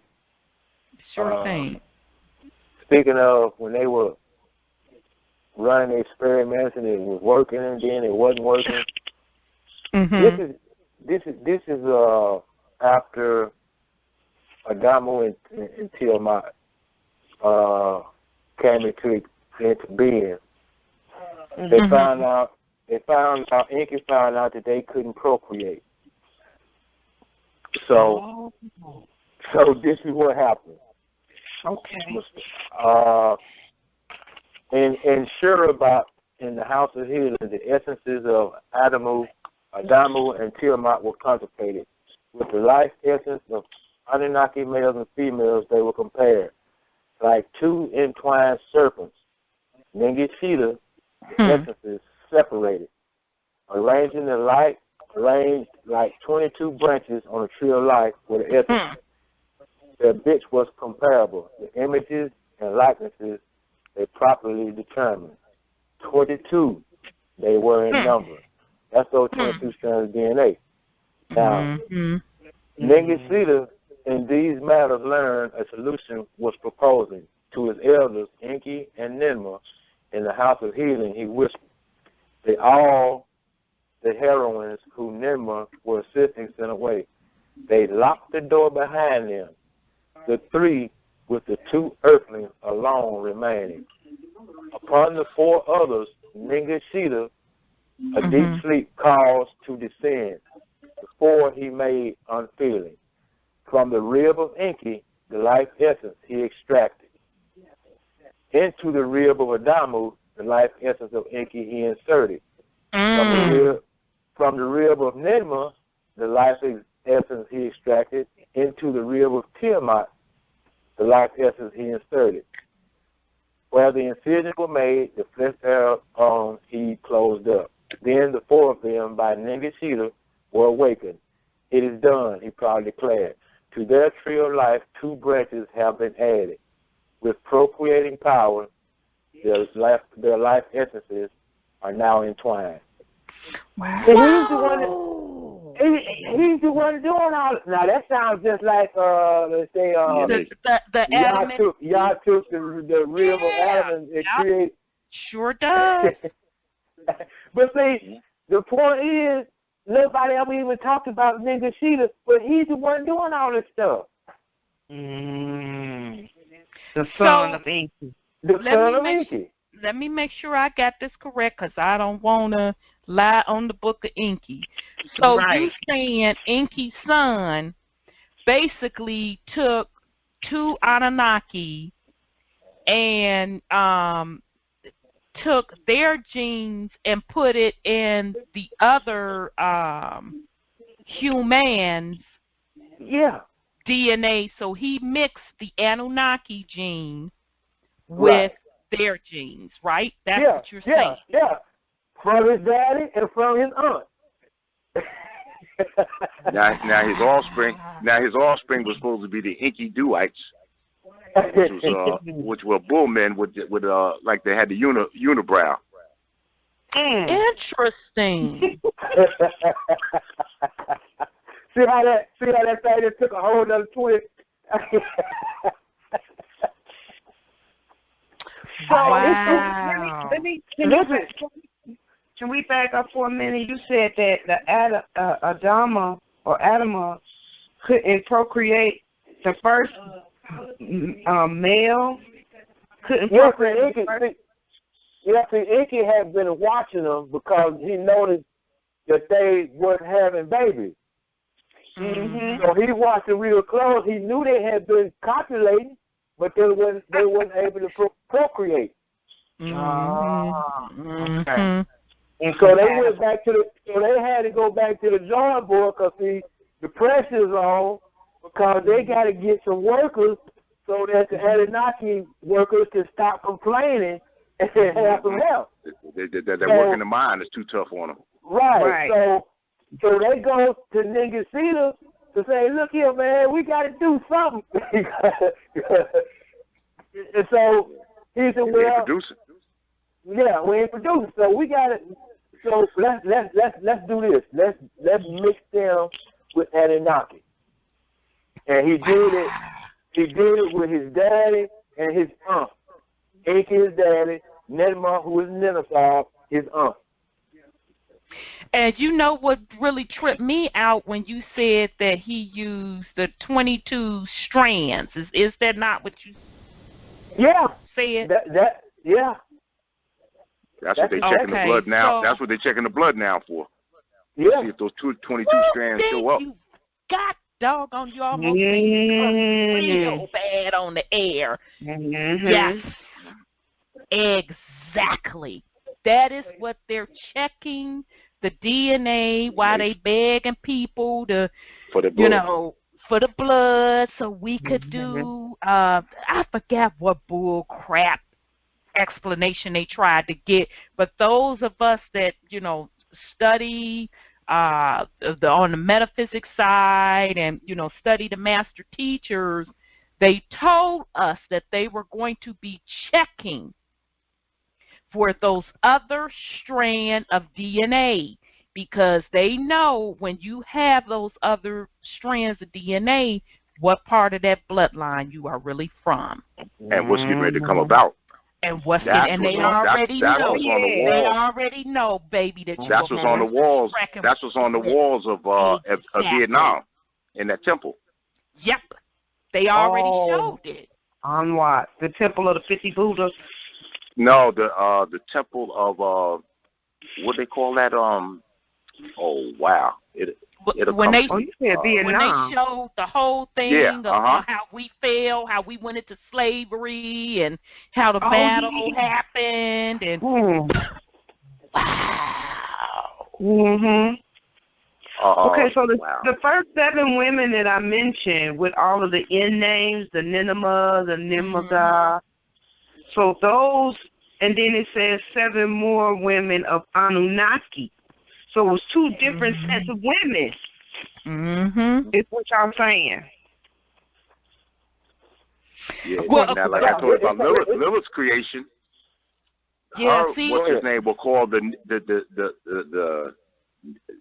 Nikim or something like that. They were another race of giants that she produced, because her and Adam didn't have any children together. Mhm. Okay, so Tiamat must be Lilith then. Very well could be. Very well could be. Very well could be, because I find it interesting with each one of those stories. If you think about it, if you think about the Book of Enki story, if you think about the Terra Papers stories, and if you think about the Holy Bible stories, But it really still describes a Holy Bible. They stepped on it a little bit in that creation, but now that we know what we know that they even there. All of those stories describe two bloodlines. Yeah. Reptilian and what's his name? Yeah. Now, sis, you ever pay attention to cartoons? Yeah, I'm not a huge cartoon watcher, but well, do you remember Crazy Cat? The black cat that had a little strut to him? No, she was a female, and she was always getting launched up in the head with bricks by this little mouse called Ignat. No, I don't remember that. Now, Crazy Cat represented us, as they used to call us, the kitty kiddish people. Ignat was short for Ignatius de Loyola, who was responsible for creating the Jesuits. Whoa. Wow. And they put it right there in front of your face. Hell, we were sitting over there talking before. I was thinking of when we was talking about Yakub. I said, hell, they put it right in front of your face in Underdog.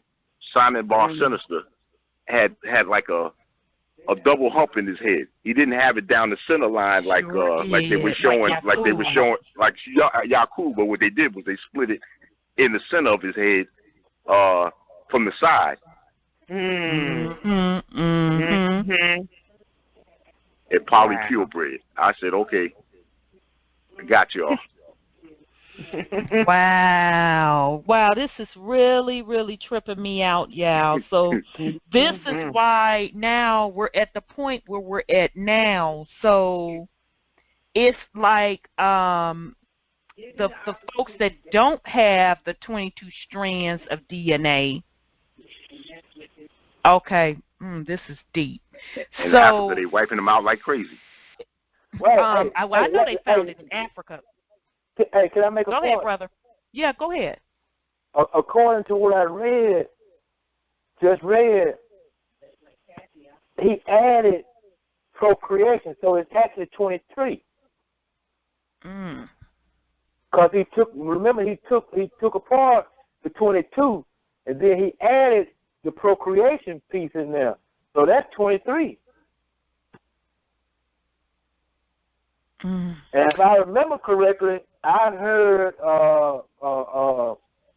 Dr. Valentine say something about 23 strands of DNA. 23 strands of DNA. And what struck me when you said the 22, because from a metaphysics standpoint, right, double covenant. There you go. Double covenant, and 22 means manifestation.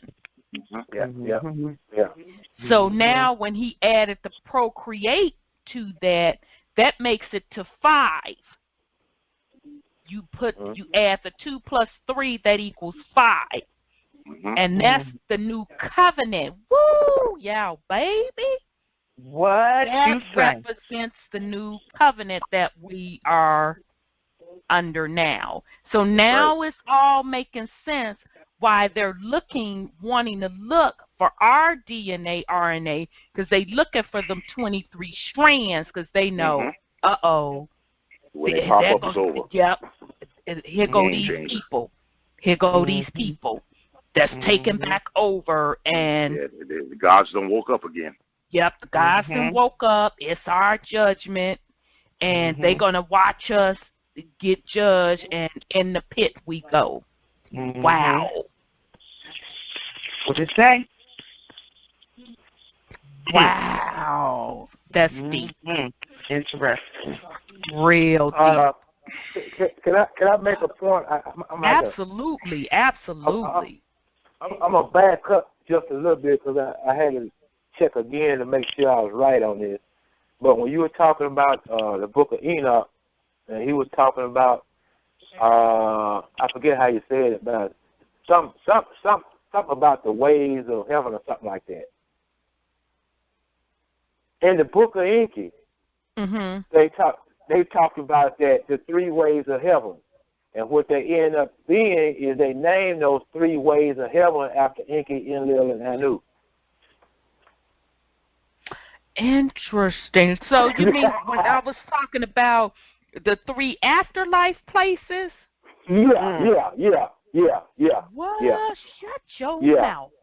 So in the Book of Enki, they say the 3 ways of heaven. The 3 ways of heaven. Wow, so you saying, So when the Book of Enoch, Enoch said he saw the 3 areas, and each 3 areas really represented the afterlife is really what he was describing, because one of them was where the righteous people were. One of them were the ones that they said the sinners that's, waiting for the judgment. And then the other area was for the folks that had grievances and had been murdered or they got complaints or whatever. So what you're saying, brother, in the Book of Enki, they named each one of those places after Enki and Leo and who else? I know. You better stop playing with me. So they call it the 3 ways of heaven. Dr. York said is that our Father don't have he don't have penitentiaries. He got purgatory. You bet y'all better stop playing. Y'all gonna stop playing with me tonight. So that means Anu, obviously the righteous people. That's Anu's area, right? Father Anu, Father Yahweh's area, the Most High highest, right? Right.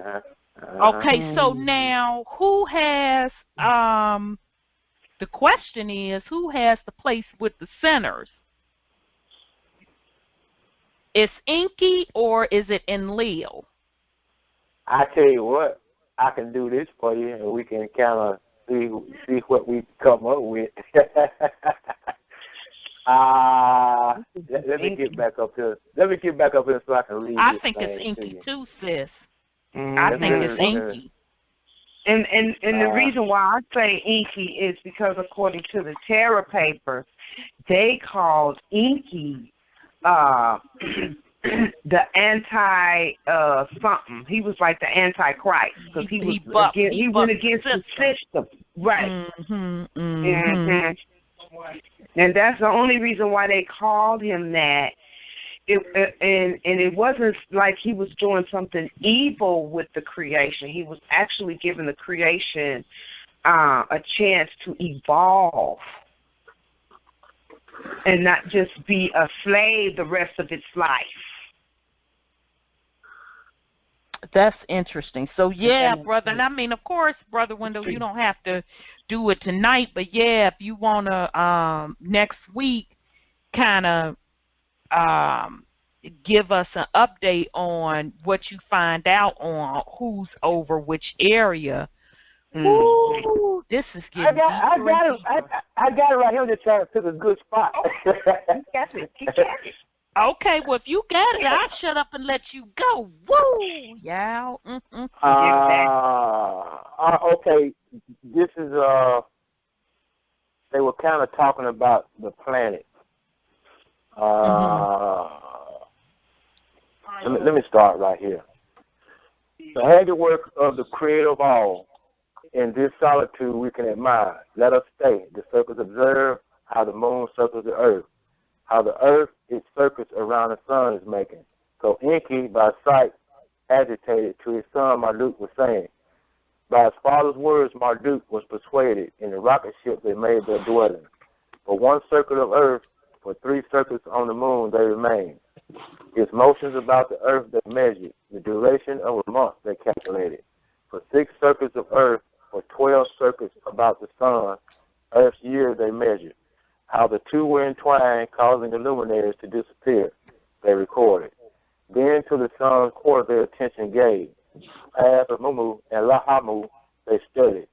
With the earth and the moon, Lamu, the sun's second quarter constituted. 6 were the celestials of the lower waters. So was Enki to Marduk explaining. 6 were the celestials of the upper waters, beyond the bar, the hammered bracelet they were. Anshar and Kishar, Anu and Nudumu, Gaza and Nibiru. These were the 6 others. 12 were they in all. Of 12 did the son and his family make the count. Of the upheavals, most recent, Marduk of his father was inquiring, why have 7 celestials in a real places taken? So was he, his father, asking. The circles about the sun, Enki, being considered. Their grand band around the sun, their progenitor, Enki carefully observed. The positions of earth and moon therein on a chart, Enki marked out. By the motions of Nibiru, of the sun, not a descendant, the width of the great band he outlined. The way of Anu, the king, to name it, Enki decided. In the expanse of the deep heavens, the stars did father and son observe. By their proximities and groupings was Enki fascinated.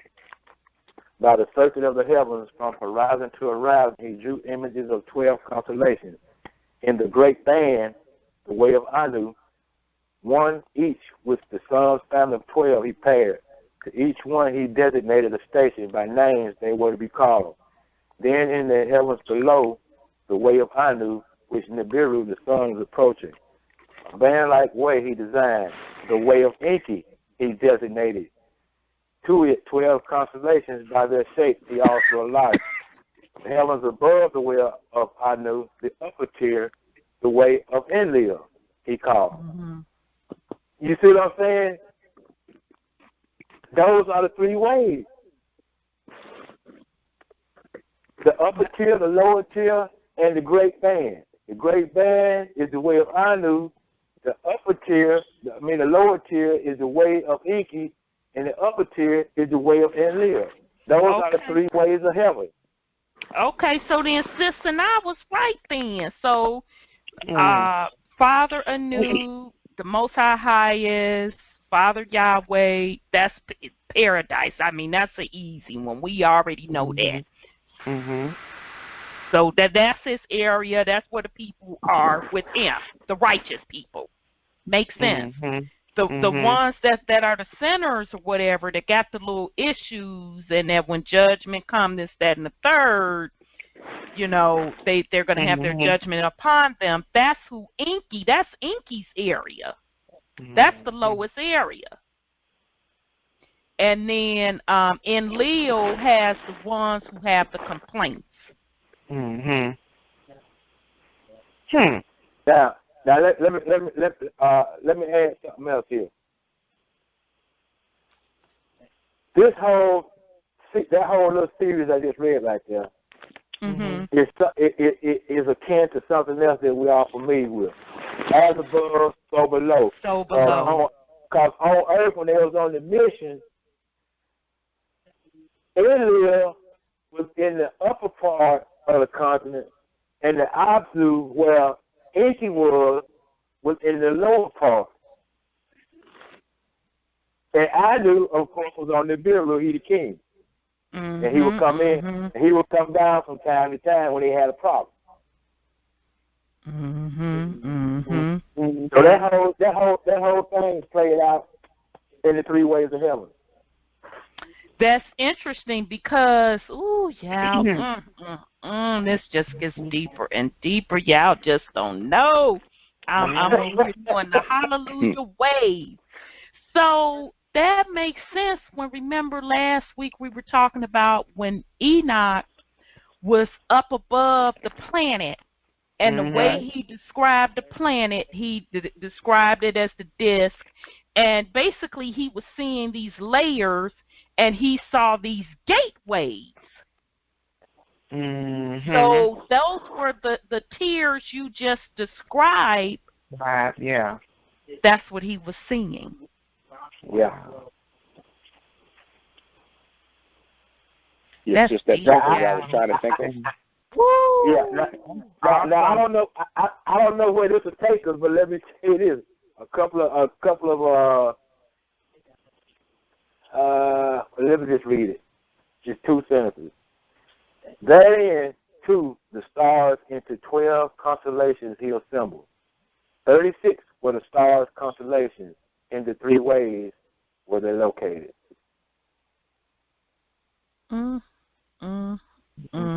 Now, I don't know where that takes us from here, but I think that's a little important also. Sister Rhonda.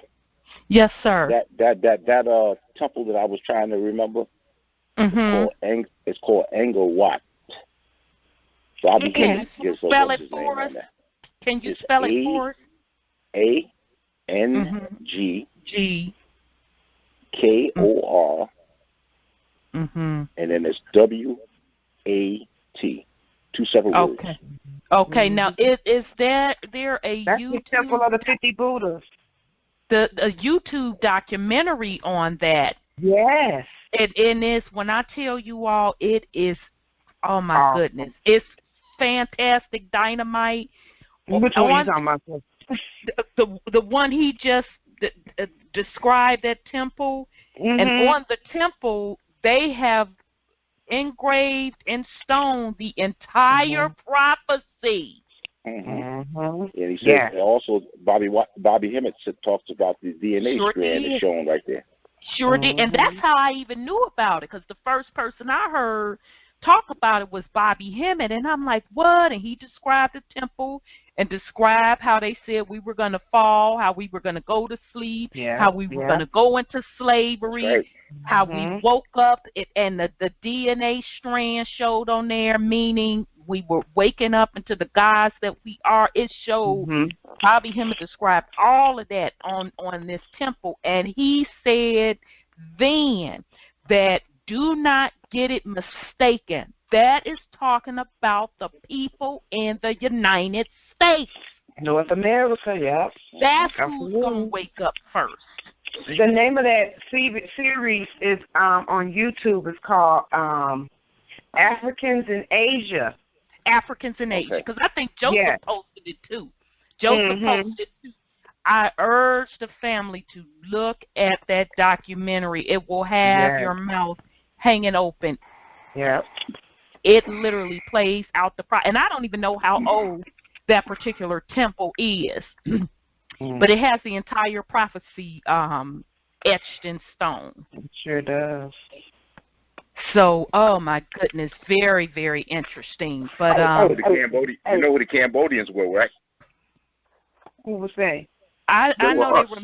They were us. I know and we expelled them out of America because they were doing the rituals that they were doing. Cannibalism.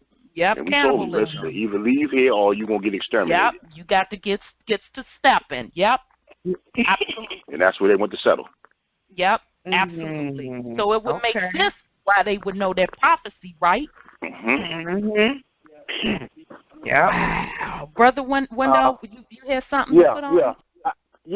I just wanted to make a point to the callers to remind them about what you just said.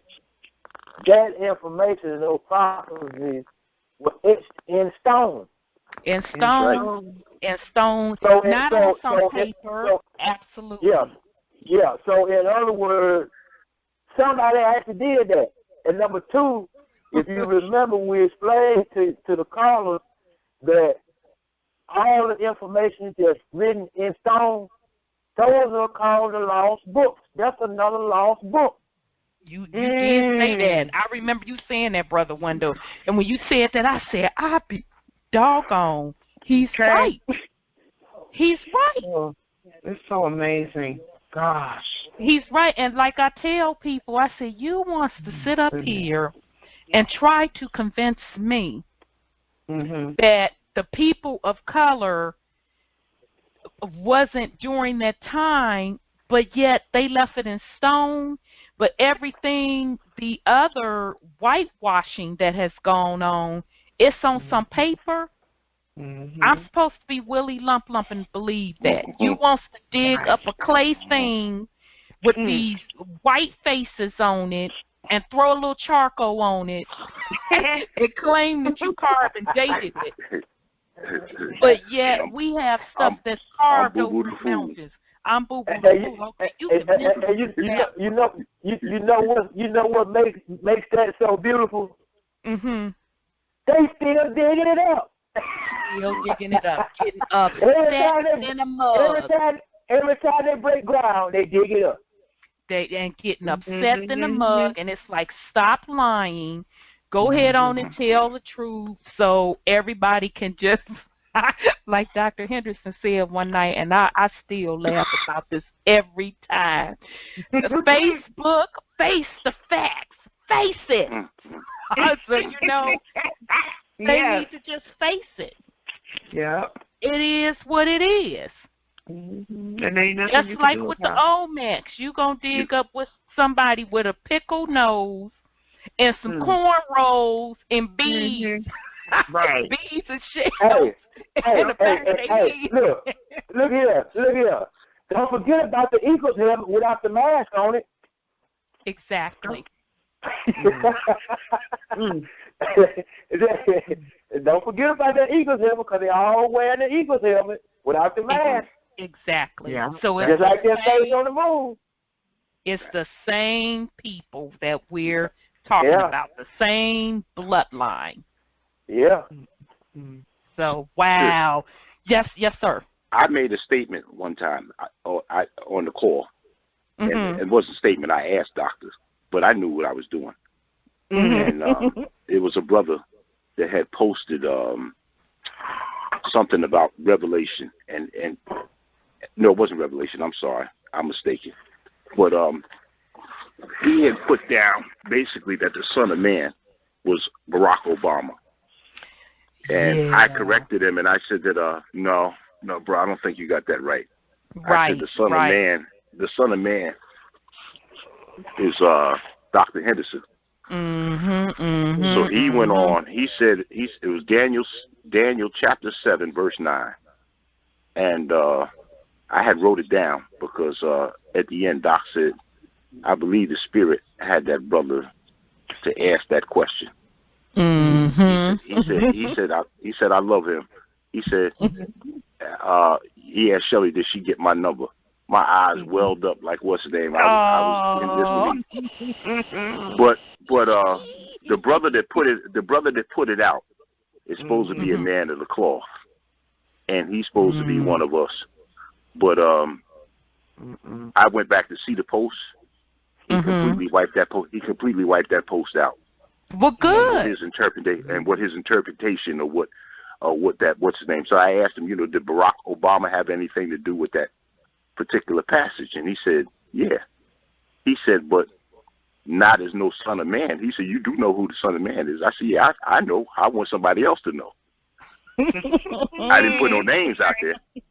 Right. And he said, yes, he's considered to be the eagle. He said, if you read further, he's considered to be the eagle that's going to be flying around the Caucasus. Yep. Yeah.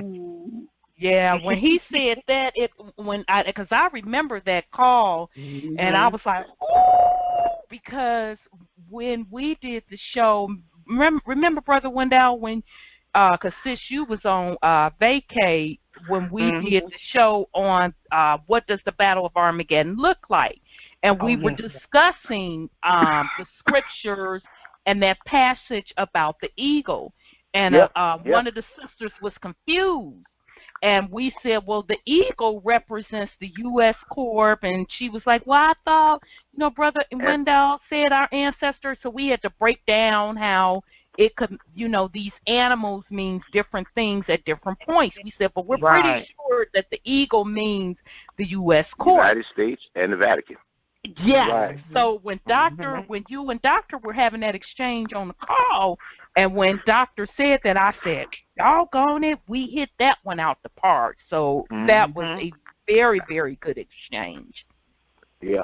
Wow. And I've been watching this brother, and he ain't been posting too much of anything other than showing, his fine home and I tell you one thing, he better get his behind on Dr. Henderson's and them site and hit up them archives, because these preachers I was introduced to him by Sister Shelley.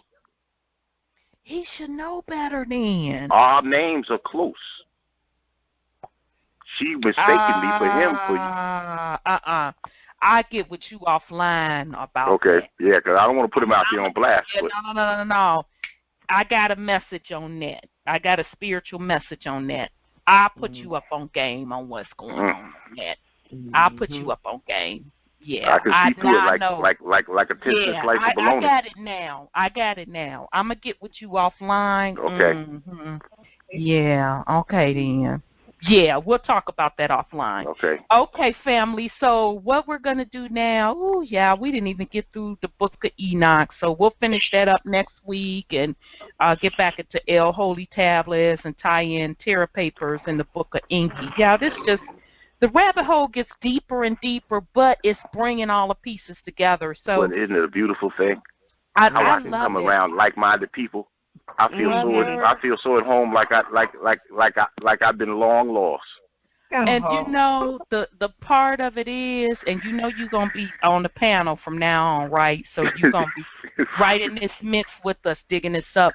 But the beautiful thing about this series is, family, I am enjoying it so much. I look forward to researching it.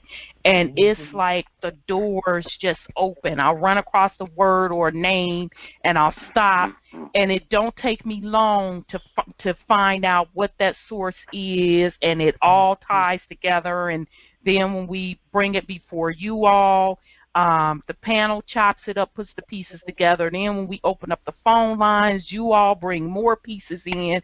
And this is really a beautiful thing, because as the veil has been lifted, all of the frequencies of the information, of the knowledge that was hitting, it's just floating around, y'all.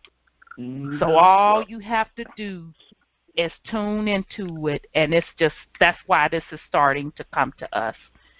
So I thought I felt alienated. I know. Wendell Circle, people must look like him, like he got 4 heads growing up out his shoulders. I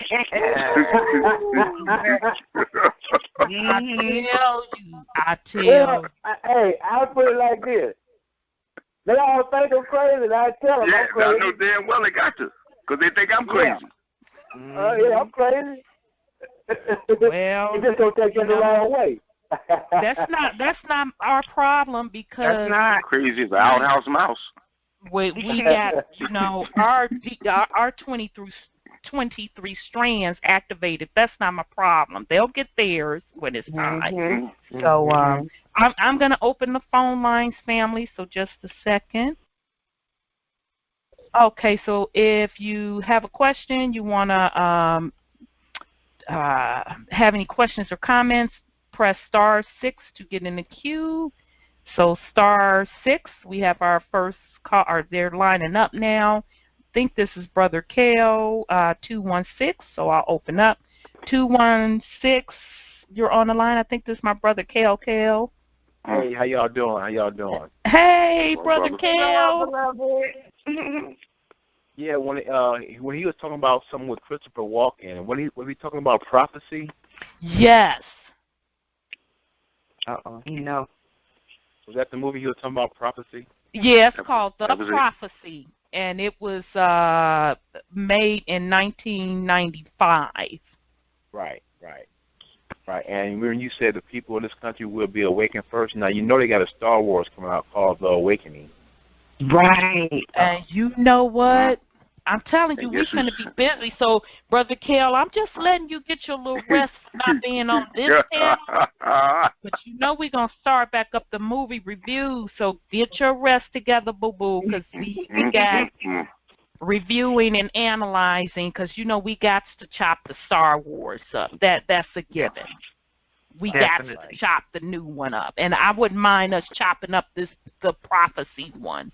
So we'll all, you, myself, and Sis Sahida, we'll get together offline and see how we want to schedule it. But that Star Wars one, that's a given, because I think the analysis we did on the Star Wars and Superman, that's the best analysis I've seen. I'm not trying to toot our own horn.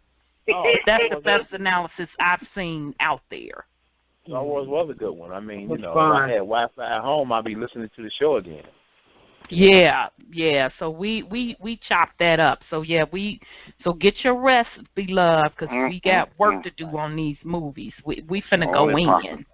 We finna go Come on back. Come on back, Kel. Come on back, Kel. Don't I'm be worried what I'm doing. I'm just letting them rest. I'm about to say, I'm giving a shout out to Sister Saida, Khalid, and Brother Wendell. I heard you last week, Brother Wendell, where I've been, and I'm hanging in there, man. I'm just trying to get it together, and one day at a time, to get my health back together. Yeah, get it together. Get it together. Get it together. Keep doing your posting, brother. I'm always listening. Yeah. So we just letting you get your rest, beloved, because we gonna go in. Okay, folks. Thank you. Oh, okay, brother. Peace and love. Peace and love, bro. Peace and love. Okay. Anonymous, your line is open. I thank y'all, Sister Rhonda, for you taking my call. Hey, Brother Tom, Tom. how are you? Hey, and I also want to extend a warm welcome. Welcome back, Brother Calais. I hear your voice. I haven't heard you for a long time. and I'd like to thank all the other participants. Thank you, Tom.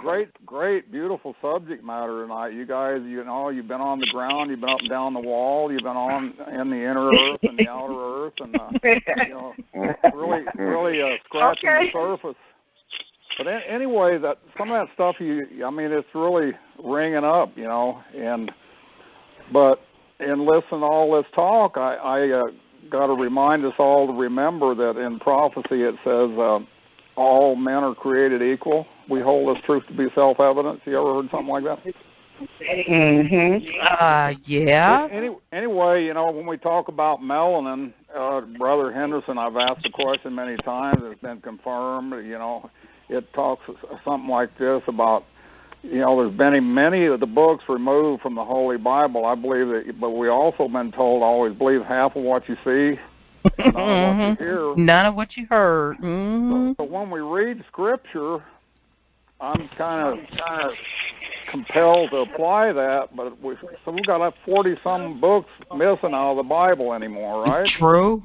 Mm-hmm. So anyway, and I've also maintained, ever since I've known about what they call the mighty World Wide Web, I've always maintained there's more. I maintain and believe there's more misinformation on that web than there is truth. Mm-hmm. It's a good source of quick information, but it definitely requires some serious discernment. Yes. And I think discernment is a key word, but you mentioned earlier about you were exploring and you talked about Enoch. Enoch has definitely been in the inner earth. And you mentioned Adama, I believe it was. I think it was said Adamo, though Adamo was my sister's name. Oh, wow. But anyway, you mentioned also something about a city in the Grand Canyon. Yes, that was in the news. Well, in the recent, I'm going to say in the recent year, I've been following our great beloved Brother Henderson for going on 2 years now, and he's definitely the school of all knowledge as far as I'm concerned. I mean, anything I've ever heard our brother say from his mouth, that's why I call him the spoken word, but everything that's ever came out of his mouth, I can look it up, I can find it in Scripture. Yeah, I've got a lot of other books, that reference Scripture and go deep into these, like the secret places under the pyramid, the secret chamber they call them. There's a lot of knowledge in certain books that I read about that, but we also got to recall and be reminded that our brother Henderson also says there's nothing hidden from the sun. There's nothing new under the sun. But anyway, Yah knows your heart always. And no matter where your heart's at, it's not hidden from Yah.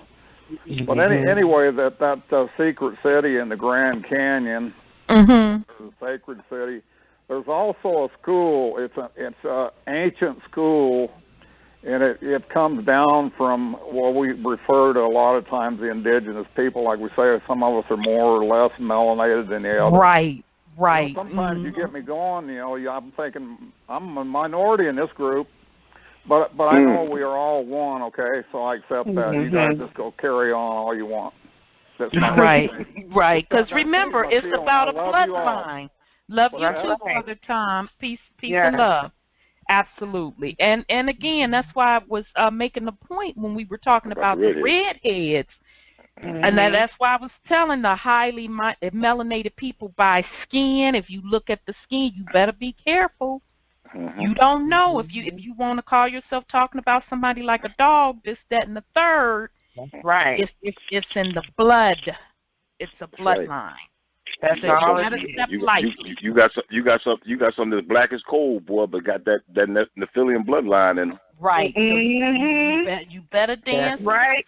When you call yourself talking about somebody like a dog, it's a bloodline, because all have melanin. That's right. It's what some of us are melanin. Exactly. Right. That's why you will hear me say highly melanated or less melanated Caucasian brothers and sisters. So, family, you better be careful. And if the highly melanated, and if you don't know what I'm talking about, do a little research on what melanin actually is, and you'll enter and understand what I'm referring to. So, okay, 216, another 216. Your line is open. Greetings. Greetings. Peace. Peace. Peace. I'm in Revelation 21, and I went to verse 8, and it says, "But the fearful and the unbelieving and the abominable and murderers and whoremongers and sorcerers and idolaters and all liars shall have their part in the lake which burneth with fire and brimstone, which is the second death." And the conversation made me think of that verse. Also, it speaks about Revelation 21 says on the east.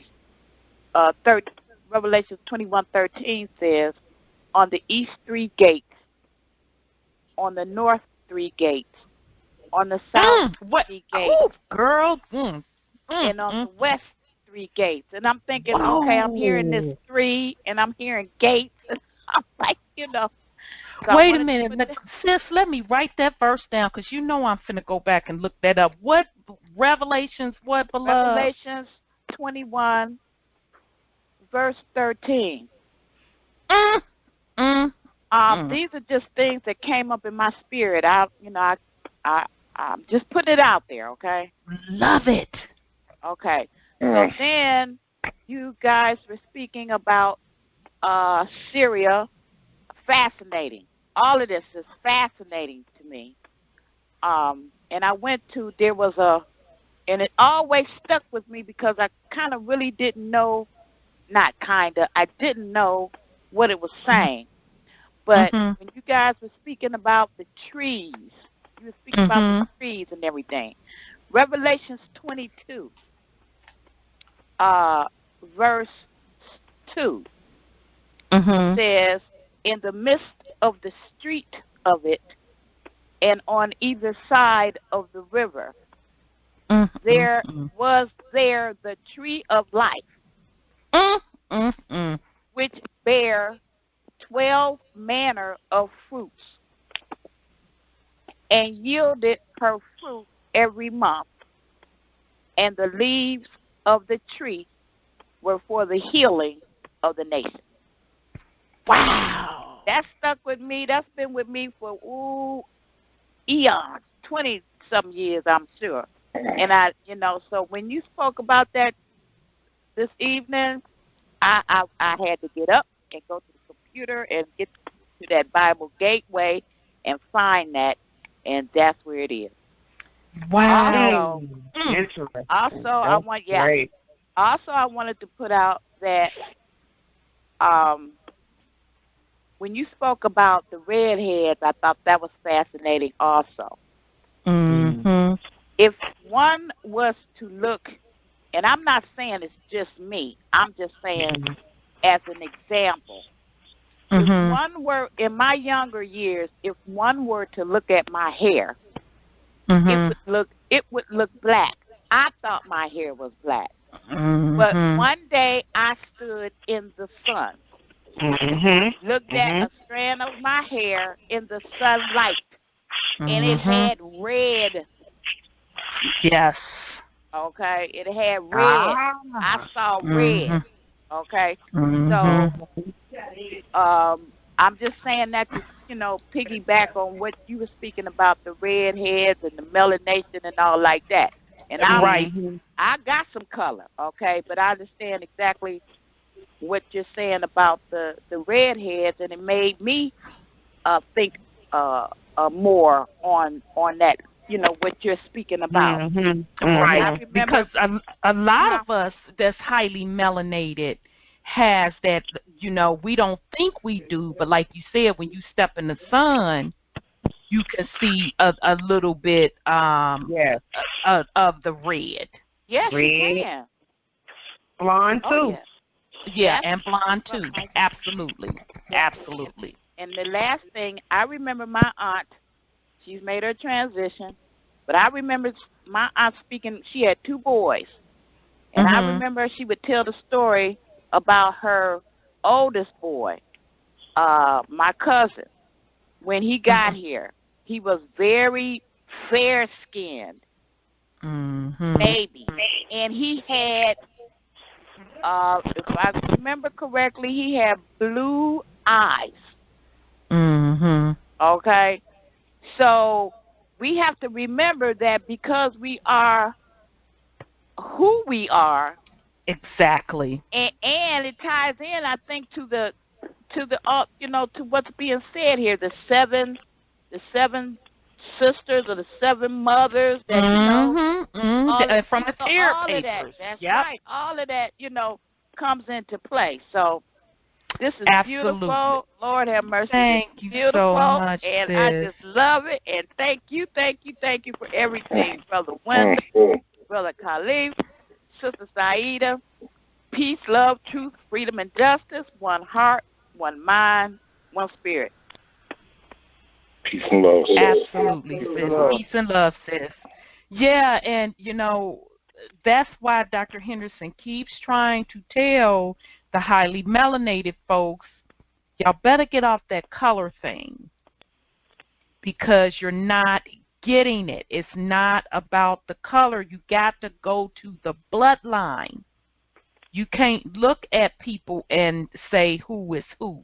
You got to go to the bloodline because if it was that simple, then we would know who to pick up automatically. So, color was used as a weapon to separate everybody so the fallen ones or the cursed ones could hide amongst us. So I say and say again, it's about the bloodline. So be careful on who we calling ourselves saying aren't a part of this or they that. You better speak lightly on that subject. Okay, so the next the next because I catch some of our sisters out here getting caught up in that trap, and they're supposed to be part of the redemption. Right, right, and I've told people several times. Let's be clear. We know racism exists. We know the white supremacy system exists, but you are supposed to enter and understand that was done purposely to create this divide system. And conquer. To divide and conquer and to blur the lines of who is who. That is why DNA and RNA has to be done, because that's going to tell the story.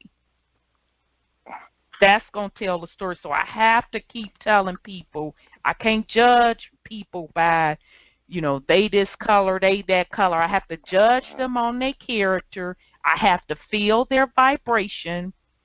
And if you dirty, you dirty.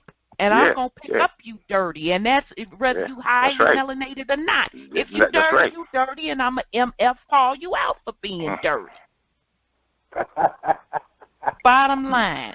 I said your bloodline will tell it. It'll confirm it. It'll tell it. And like, okay, well, just because you highly melanated, you a snake in the grass. So we need to be very careful concerning that. Okay, the next caller is Anonymous. Anonymous, your line is open. Hello, hi, can you hear me? Yes, beloved. Okay, hi, my name is Tia. I just wanted to shed light. What Tom said was brilliant.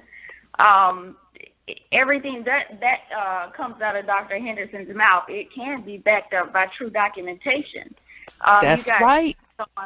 You guys touched on the one they call Lydia, which was Adam's first wife. Mm-hmm. That too is in the Holy Scriptures. You hear Dr. Henderson always talking about Bible codes, and he says that he has decoded the whole Bible. That's right. I was on the call as well when the gentleman asked the question about Lydia. So I said to myself, because every single time Dr. Henderson says something, I go back and I do my research. It's always there. And it's always in the holy book that he mainly teaches out of. Now, he does teach out of some of the other books. But when I went back and I did my research, I found Lydia in the Holy Bible. Do you mind sharing that? I do not mind sharing at all. Beautiful. I found her in Isaiah 34:14 and 15. They call her by her code name, which is, if you look up the meaning of Lydia, it means night monster. Right. They call her night monster in the Bible. And they tell you where her place is. I was over, when I tell you, I'm like you, Fact Founder. I'm like, wow, because every single thing, I'm telling you, Dr. Henderson is who he says he is. Yes, he is. Every single thing that comes out of that man's mouth. He can back it up. Yes, he can. True documentation cuts out all false conversation. And I love that saying. Yes, it is there. It is there. So if someone tells you it's not, and Dr. Henderson tells you it is, it doesn't matter what tone he says it's in. It's there. Trust me, that is a fact. I'm telling you, I'm on those calls faithfully, and everything Dr. Henderson says, whether it be in a laughing, joking manner, whether he's laughing, whether he's smiling, whether he's screaming, whether he's fighting. It is there, beloved. It's there. I'm glad somebody heard me. Yes, we totally, and it's interesting that you say that, and then Brother Khalid said it, because I remember I was on the call and I was just starting to listen to Dr. Henderson, and what made me keep listening, because like you said, beloved, everything he would say, I would go back and research, and I said, man, this man is on point. So I'm going to stick with him. And then a couple of times I'm on the call and I'm thinking certain things, and then he'll comment on it. Right. And I'm like, whoa, how did he know? And I know he had to, the way it was two specific things that he commented on that call, and I know he had to pull it straight out of my mind, because it came out of left field. And I thought, doggone it, this man is reading my mind. So that was my clue. And then all of a sudden, I just had this feeling come over me. I said, you know, beloved, this is the Son of Man. This is Yeshua. I get it.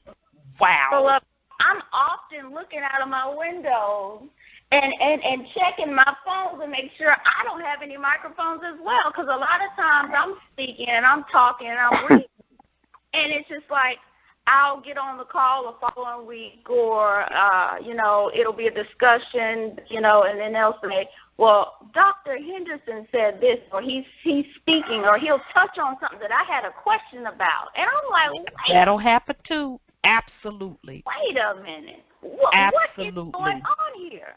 I picked it up immediately. And can I say something? Absolutely, brother. I just want to remind y'all of something regarding the beloved Dr. Henderson. Mm-hmm. Remember, when he went to the world court, he went representing that book. Yes. That's why to this day nobody can argue with anything he had to say because he operates straight from the book. You're absolutely right. Now, if you look at past brothers and sisters who have come and gone, there's one thing they didn't do. They didn't go to that world court operating from the books. They didn't. They didn't go at all. Because they didn't know how to go. They didn't know how to go. The one that came the closest to going. Who was that? Malcolm X. Okay. Right. Okay. And they bumped him on once they saw him on the bench. But see, he wasn't operating the way Dr. Henderson is operating. Right, from the book. Strictly from the book. You can't argue with that. Right, and the one that paved the way for him was Noble Drew Ali, because he said don't throw the book away. Right. If I may also chime in on both of what you guys both stated. You said he took the book, and you also said that Noble Drew Ali said, do not throw the book away. Sure did. Right. In the book, and also Noble Drew Ali said, you have been given everything to save a nation. Now go save yourself. Now, if you put that into perspective, now go save yourself is redemption. The Son of Man has come here to redeem. But he paid the ransom. Everything is already saved. We don't have to do anything to the nation. It's we the people that have to get together and say, now I'm ready for my redemption. Yeah.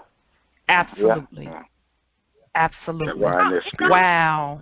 Like you said earlier, Fact Finder, DNA does not lie. That's all I'm trying to say. Dana don't lie. Life is in the blood. Dana do not lie. Dana and Raina do not lie. Do not lie.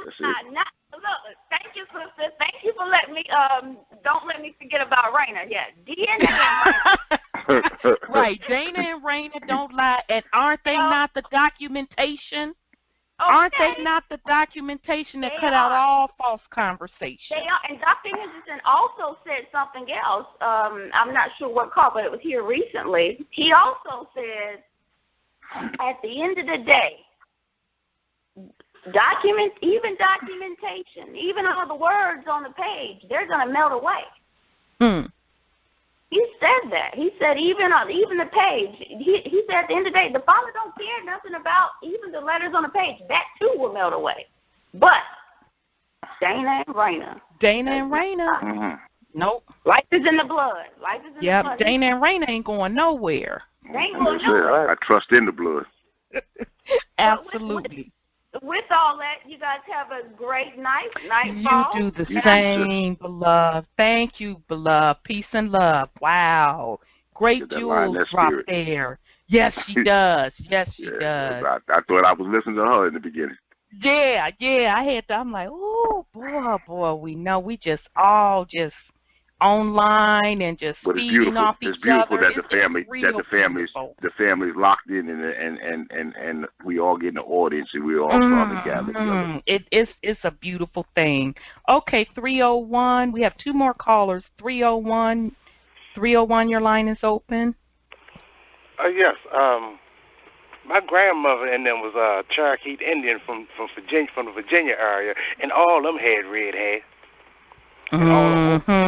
All the Cherokee means red. Right, and from what I was taught, that all the mummies had red hair too. Yes. They show pictures of the mummies, some of the mummies with hair really red. Right. All of them was all the ancients had red. Most of them had red hair, especially from this land. It came from the clay that they ate. You know what I mean? Most of them they supplemented their diet through the red clay from the earth. And it's, you know what I mean? And well, we know that the earth, whatever is inside the earth, all the elements that's locked inside our bodies. Right. God say replenish from the earth. You know what I mean? Everything that a dark dot Moorish American got in his body, he can restore it from the earth. So we replenish our bodies from the earth, and if you put too many of the wrong elements and they build up, it's going to alter your genetics. You know what I'm saying? It's going to mutate you if you add too much of it. Wow, that's very. And I'm Right. glad you brought that up, brother, because anybody that wants to really know in-depth knowledge of melanin, Dr. Layla Africa does an excellent job. And he has a book, you know, and I'll post it on Truth Uncompromised, because when we did the melanin show, we went through that book. But anyhow, he goes into detail of the different levels of melanin, and he discussed the redhead, as well as Dr. Blair discussed the redhead. So you are very much on point, brother. Absolutely. Hey, did y'all ever read any of the Rosicrucian philosophy books? No, I haven't read any. Well, they got it's a Pacific yellow one, right? It's Rosicrucian philosophy book, and that's a must. If y'all gonna read these books, y'all ever read Oaspes? No. They too must read books. You can't read them without reading the Aquarium Gospel. If you're gonna read the Aquarium Gospel, you must read the Rosicrucian philosophy books. Get a better understanding of it. You know what I mean? For Noah John Lee brought us to Circle 7, you know what I'm saying? It was incumbent that we read the Aquarium Gospel and the Rosicrucian philosophy books, because, you know what I mean, the other storylines are locked in those two books, the Oaspes and the Rosicrucian philosophy books. That's where you get the storylines to really explain the Aquarium Gospel. Interesting. Okay, well, that is definitely something to consider. I know one person that probably more than likely has is Sis Denise, because she is a dynamite historian. So I'm pretty sure she can school the family on that. But yeah, that is definitely something for us to consider. Okay, did y'all ever read Timothy Dingwall work, The Great Book of the Resurrection? No, I haven't personally read it, no. That's a must read too. Okay. Okay, thank you. Okay, thank you, brother. Thank you for that. Peace and love.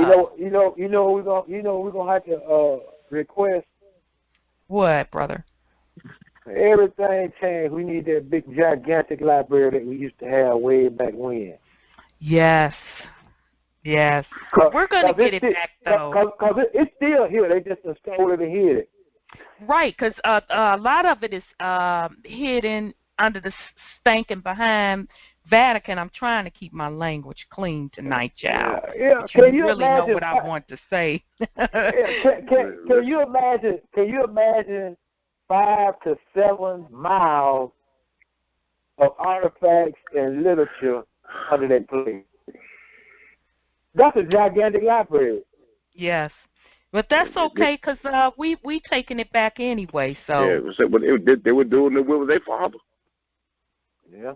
Yeah. We wasn't doing the will of ours. Yeah, that's true. Yep. That's true. But yeah, we're going to take all that back anyway. We're going to take all of that back. Okay, so the last caller is Anonymous. Another Anonymous. Anonymous, your line is open.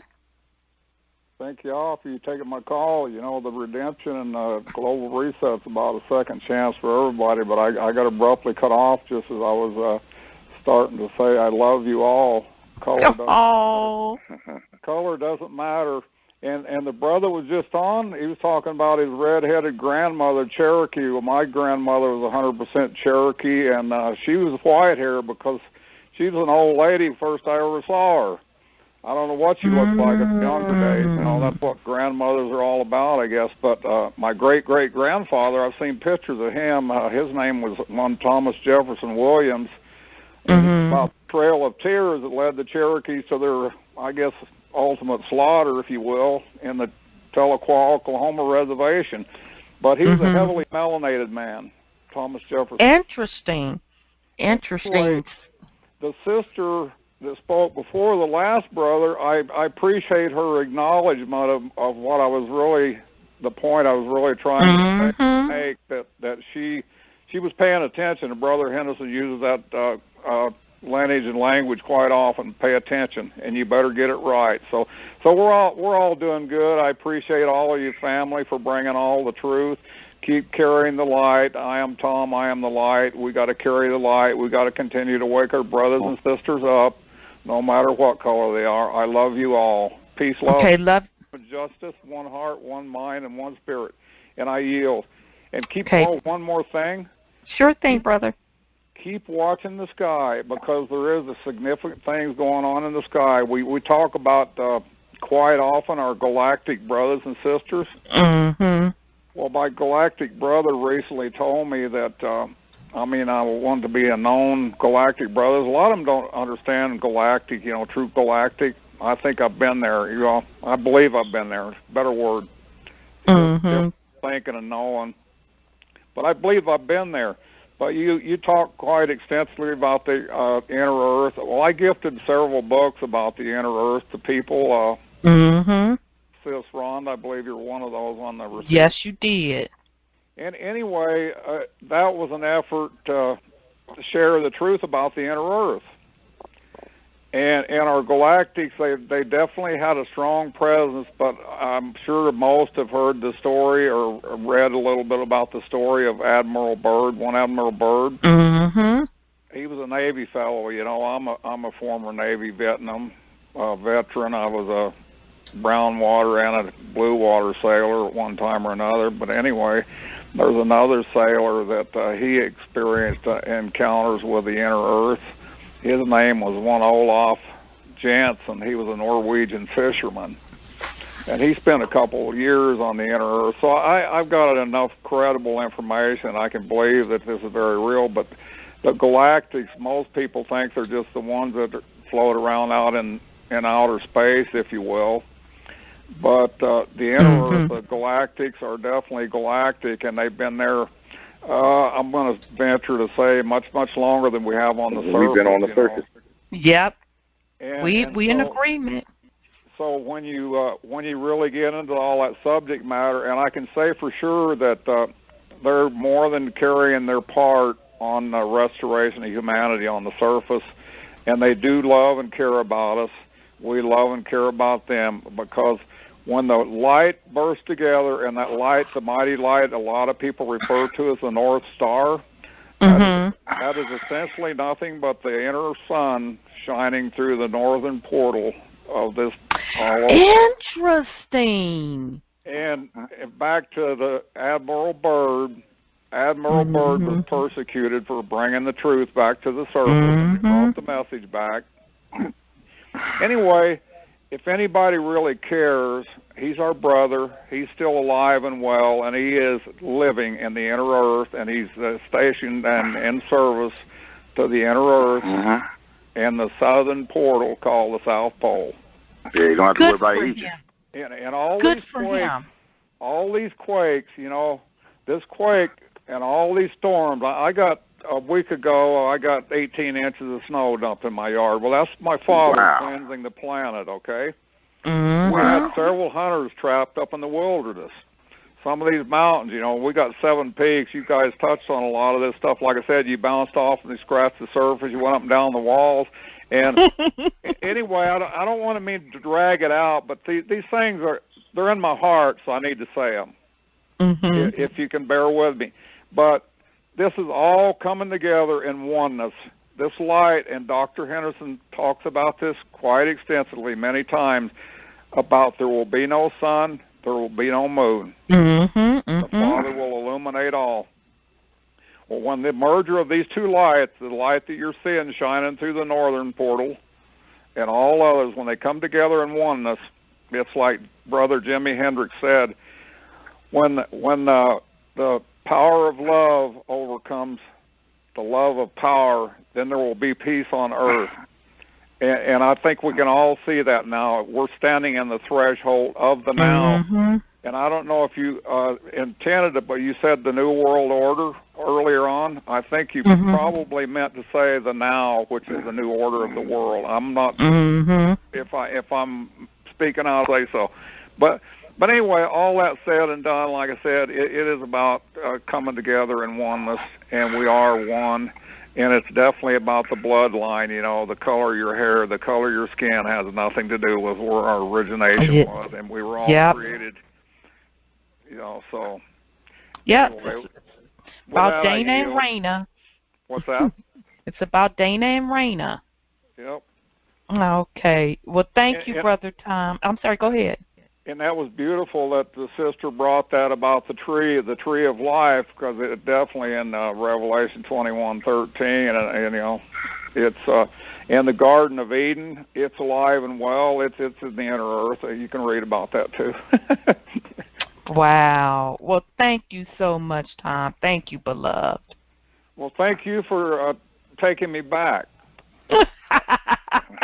No worries, beloved. Like I said, it was a second chance. That's what the global reset and the redemption, and you know, and the sister spoke about, and you spoke about, Dr. Henderson.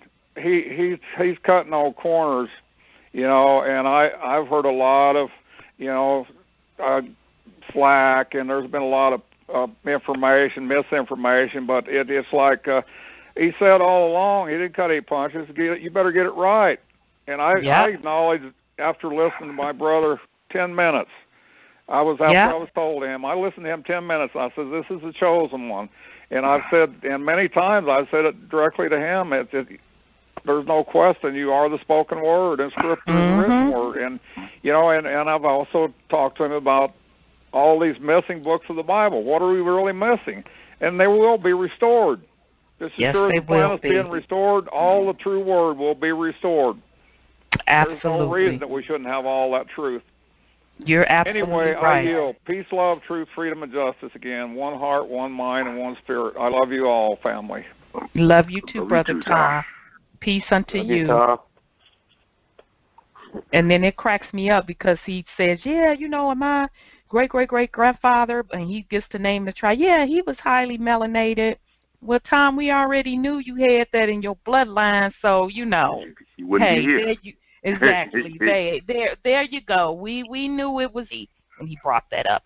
Okay, one more call. I'm not for sure if this is another call, because I had another anonymous pop up. So, Tom, if it's you again, forgive me. Not for sure. Second anonymous, your line is open. Hello? Anonymous, Hello? your line is open. Yes, hey. beloved. Hey, it's Tia again. Tom. Hey. Hey, Tom, I just wanted to add.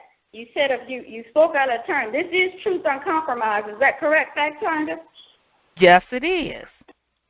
Like I said, I've been doing extensive homework. Tom, you are not the light. You're the twin. You are not the light. Dr. Henderson is the light. Just to clear that up. This is true. Because you cannot be the light and Dr. Henderson be the light too. It says, seek him while he may be found, because when the darkness comes, you will not know your way. Seek he. You are not he, Tom. You're the twin. Like you said, color doesn't matter. It's all in the blood. But you are not he. Dr. Henderson is the light. I yield. Okay, sister. All righty. Okay, family, so that is the last call. Boy, we had another packed-filled night. So I will give the brothers and sisters a chance for any last words. So since this is your first night with us on the panel, Brother Khalid, I'll let you go first. You have any last words for the family? No, family, it's just been a pleasure, and I'm so grateful that y'all let me on to be with the family and speak. Okay. Well, the pleasure is definitely all ours, and so you know, you're definitely welcome for next week to chop it back up with us. So hopefully you can join us as many times as you want to. The invitation is truly open. So, okay, Brother Wendell, you have any last words for the family? I was just happy to be associated with like-minded people, and hopefully we can get more callers to stay locked in, because we're going somewhere. Yes, I don't know where, we have gone somewhere. I don't know exactly where we're going to get off, but I'm going. So Absolutely. And I hope for those that weren't able to join us during the intro songs that I play to give the family a chance to join the call, but I selected tonight one of the songs is Searching by Roy Ayers, and I picked that song just to describe the journey that we've all been on. Yeah, because you know, Roy Ayers. Whatever, not so much. What's not like that? I said, what happened to the spirit that was in that music? I thought them days would never end. Oh, I love me some Roy Ayers, but it just, the spirit moved me to play Searching, because that's what I feel that we're doing. You know, we're searching and we're finding the answers now. We're putting the pieces back together, and it's such a beautiful thing. It really is. So, you know, thank you, Brother Wendell. I don't know where you come up with them from. The spirit moves me. Literally, you know, I'll be out and about doing something, and it'll hit me. Ooh, yep, okay, I need to play that. Ooh, yep, I need to. It's really the spirit that literally moves me. Got to be, because when you rock out with music, it's the same thing. Yeah, it's the spirit that moves me to play the different songs. So Sis Zahida, I don't see you still on the board, beloved. Are you still here? Still here. Okay, I didn't see you, beloved. You have any last words for the family? It's been a pleasure once again to join the family and the panel and all this wealth of knowledge that's coming through. And I just ask that we just continue to hold up the light, because the light is coming to save the world from darkness. Absolutely. Mm-hmm. Absolutely. Okay, sis. And, you know, I want to thank the family again for being with us through this journey as we're searching, as Brother Roy Ayers said. As usual, not only did my fellow panel men and panel woman threw it down and brought a lot to the surface, so did our family callers. You called in and gave us some jewels as well, and I'm going to go back and check out a few of those scriptures as well. So I want to thank you all for that. So just some reminders. I do want to put out a disclaimer that Sister Vinny and I have not forgotten about the family. We're going to put together the show for Terra reading. We are reading the book, but we've just been so caught up in research and stuff has been going on.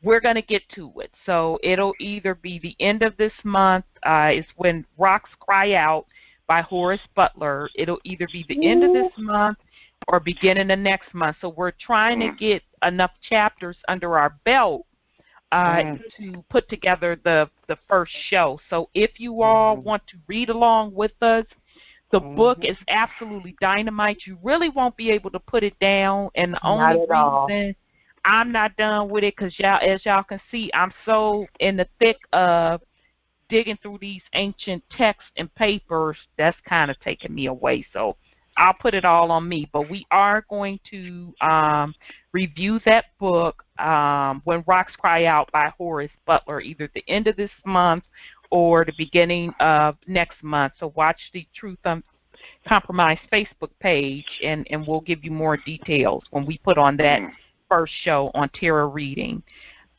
Tomorrow, just a reminder, Dr. Henderson has the 2 calls. The first call in the morning is the UN call, and that's at 11 a.m. Eastern Time. So check the SOV CPR for the call-in information. And then the second call is the global update, and that's also geared towards the U.S. audience, and that is at 9:30 p.m. Eastern Time. Check the SOV CPR site for the details on that. I'm not sure if Sis Lioness, I haven't heard from her, so I'll try to reach out to Sis Lioness to see if she's going to have a call this weekend, and if I don't get a confirmation from her, you won't see it on the Truth Uncompromised page, Facebook page. So just check that to confirm if Sis Lioness is going to have her call on Saturday at 8:30. And then on Mondays, Sis Linda, Sis Denise, and Sis Beverly will be back with prophecy at 9 p.m. Eastern Time.